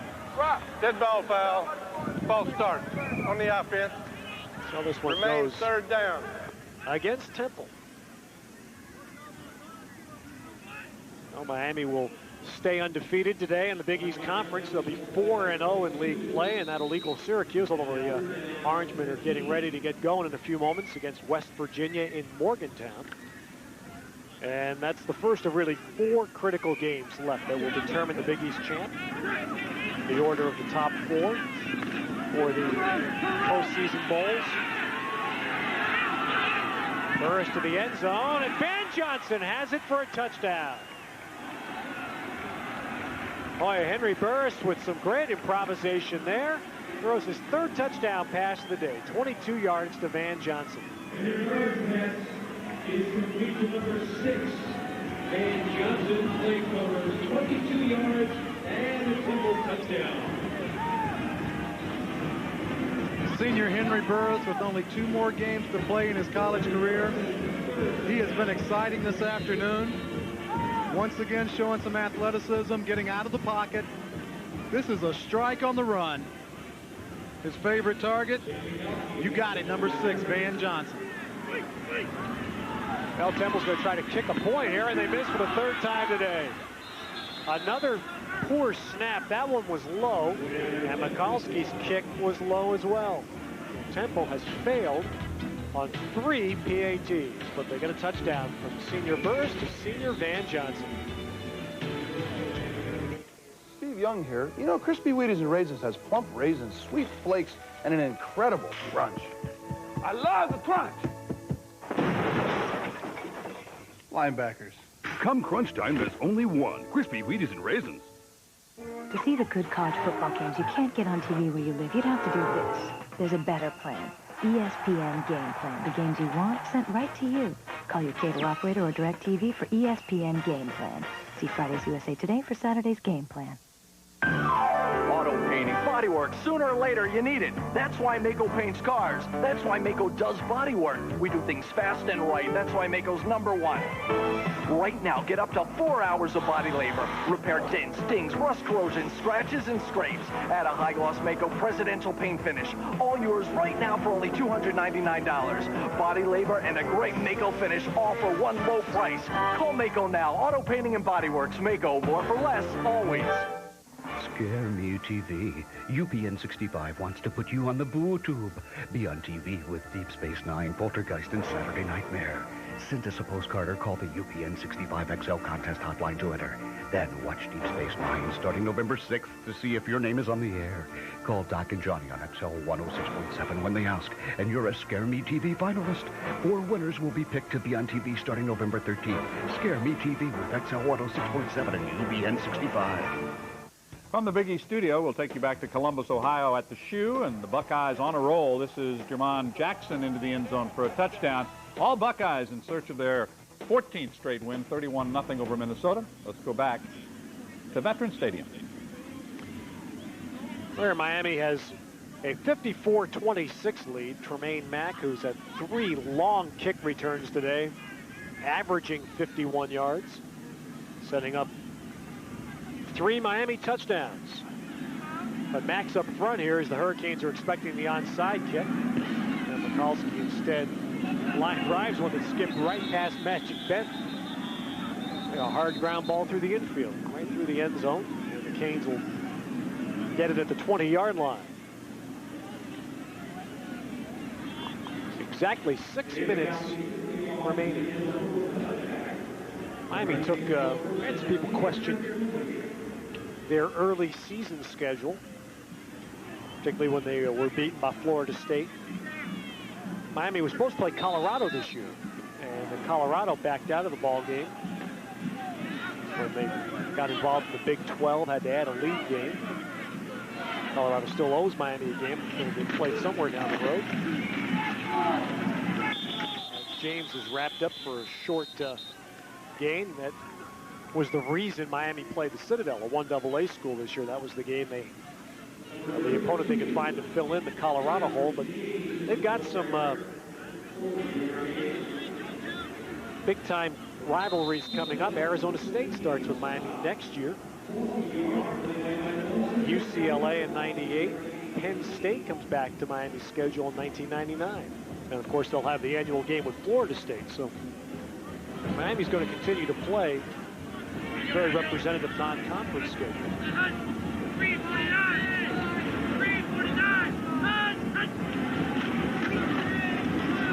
Now James going left, and be wrapped up, and again will lose yardage. The series that is being discussed at high levels is Miami Notre Dame again. Nothing has happened yet, but there is you hear that whisper going around. Boy, wouldn't it be great if they could get that series going? Notre Dame with a big win today in Ireland over the Naval Academy, 54-27. Notre Dame enters the Big East portion of their schedule. Their next 3 games against Big East schools are in Boston. They'll be at BC next week. Here's Covington dumping the ball out to James. And James breaks it big up the middle. And he's still going. James across midfield. James has a convoy leading him to the end zone. And James stepped out of bounds just barely at the 13-yard line. And Darren James takes a screen pass and goes 68 yards. This has been his half. You have to ask yourself, where has he been all year long? If he's doing this in a game, certainly he has done this in practice. You've got to like the way he uses his footwork. Short strides, keeps his feet under him, leg drive, and like you said, he's got a convoy in front of him. What a catch and what a run. First down for the Hurricanes. Ball at the Owls 13. I know he's not the same kind of back, but he reminds me of the guy I used to block for. Riggins never stopped moving his legs either, did he? You know what? John would never be thrown into the same category as James. Right. You know, if they were horses, James would be a thoroughbred. John would be a mule. Pass there by Covington out of bounds to Carlo Joseph. Ramel Meade and Corey Green knock him out of bounds. But Riggins was that way too, man. Riggins' great years. His legs never stop. And the thing about John Riggins that people really didn't realize was how big John was. His last couple of years, John would tilt the scales at about 245 to 250. Boy, when he first started, when Joe Namath was throwing balls to him, he was a little bit more built like James. He was a little guy, littler guy. Flags as Miami starts that play with 4 minutes and 2 seconds to go.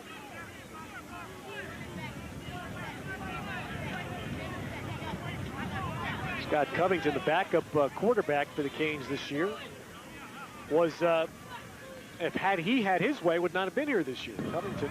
Dead ball foul. Ball start. On the offense, remains second down. Covington asked for a release from his scholarship.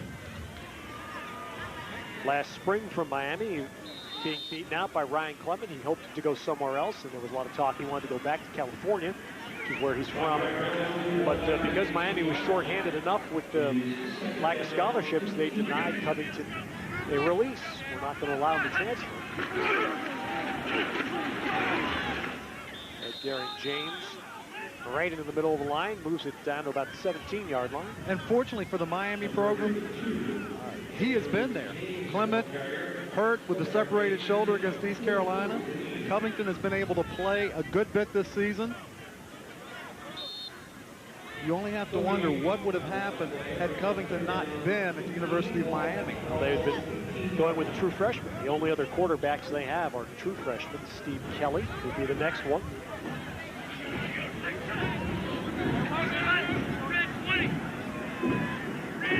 Winding down towards 3 minutes to play.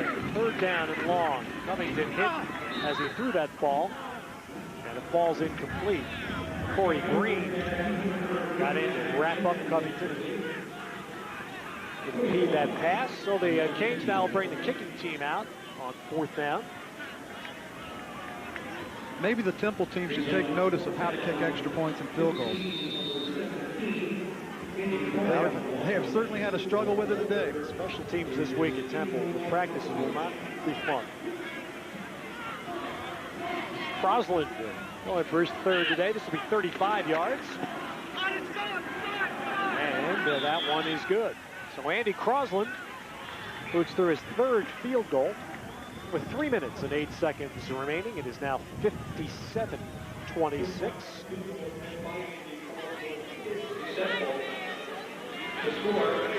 Now West Virginia,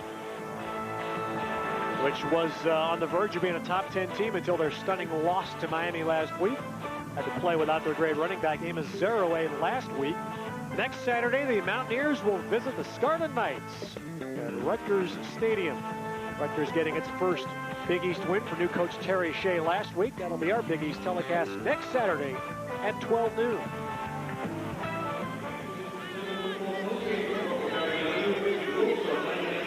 Both Miami and Temple will be off next week. And let's check in for an update now with John Sanders. All right, Ted, let's update that Michigan State-Michigan game. Once again, Chris Howard. Watch the running effort here as he breaks some tackles right at the 5-yard line into the end zone. That's his 2nd touchdown, a 13-yard score. And 45-29, Michigan taking control of the Paul Bunyan Governor of Michigan trophy, which they will take home following the game. Back we go to Veterans Stadium. Well, there was a lot of hope that Nick Saban would have his breakthrough game today. He was Michigan State coach. Thought they had a shot to win that heated rivalry game with the Wolverines. On the Miami side, they lost defensive lineman Michael Lawson earlier today, and I'm wondering if that's him. Had a broken bone in his leg. Or defensive lineman, excuse me, and that might well be Michael Lawson back from the hospital with a plaster on his leg. Kick out of bounds here. So it'll come to the 35-yard line for Temple.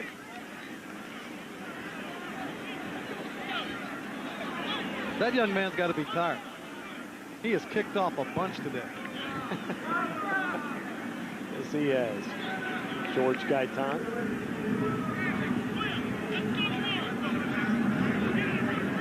I think Henry Burr's going to be tired, too. He's not on the field a lot. Temple has possessed the field a lot more. Miami's possessed the end zone. Temple's possessed the field. And Miami currently owns the scoreboard. Yes. Always to play. Burris gets it out to Andy Davis. He is collared as he crosses the 45. Henry Burris, so strong man, grew up on a farm in Oklahoma. Throwing hay bales around when he was a youngster. He has a chance. He's already passed Glenn Foley for completions in Big East history. He has a chance to pass Foley in passing yardage. He's going to need a couple of 300-yard games these last two to be able to do that. One of them which will be in Chestnut Hill in 2 weeks. Short gain inside. Franklin McBride making his first Temple appearance today. You know, these are the type of gains. If you're Temple, you want the clock to run so you can get off the field. The game is out of hand. If you're Miami, you want that clock to run. You don't want to get anybody else hurt. You're going into a bye week. You're entering a very tough 3-game schedule to finish the season. This will be a great off week for a guy like Clemens to get that shoulder a little bit better. Now Burris scrambling around, and this time we'll keep it. Burris crossing the Miami 45, and he has a first down. Did you ever think when you were playing that running time would be a great idea? It's amazing. The officials in the NFL, if the game got out of hand like this one has, they would come in the huddle during the TV timeouts and say, would y'all please run the ball? And I'd say, yeah, we'd love to. We want to go home, too. after that scramble, Henry Burris comes out, and here is sophomore Pat Bonner making his first appearance today. Had a good week. About half of the ball game last week against Rutgers. And the handoff takes the ball down near the 35-yard line as we wind down towards 1 minute to play. Let's check in again with John Sanders. All right, Ted, and from the Big East studio, it's our first look at a Conference USA matchup. Excuse me. Southern Miss striking on the touchdown pass. Lee Roberts to Todd Pinkston. They take the lead over Cincinnati 7-0. Let's head you back for the final 1 minute of play at Veterans Stadium, Ted. Now, Butch Davis, his Hurricanes will go to 4-0 in the league, 6-2 overall. And they'll have a week to get ready for their final three: Virginia Tech, Boston College, Syracuse. That's what still faces Miami. Now Bonner trapped, and he'll be brought down. On the sack, Jeffrey Taylor from Miami. He's a junior. Miami traveling 70 here today. Just about every one of them's had a chance to play. And as the clock runs, that will likely be the last play of the ball game. Temple will feel better about things the first 20-25 minutes of this game. In fact, they had a lead, 20-17 in the second quarter, but Miami too strong. 2 touchdowns late in the second quarter, an early one in the third, and the Canes and Butch Davis wind up winning it easily. 57-26 the final for Miami.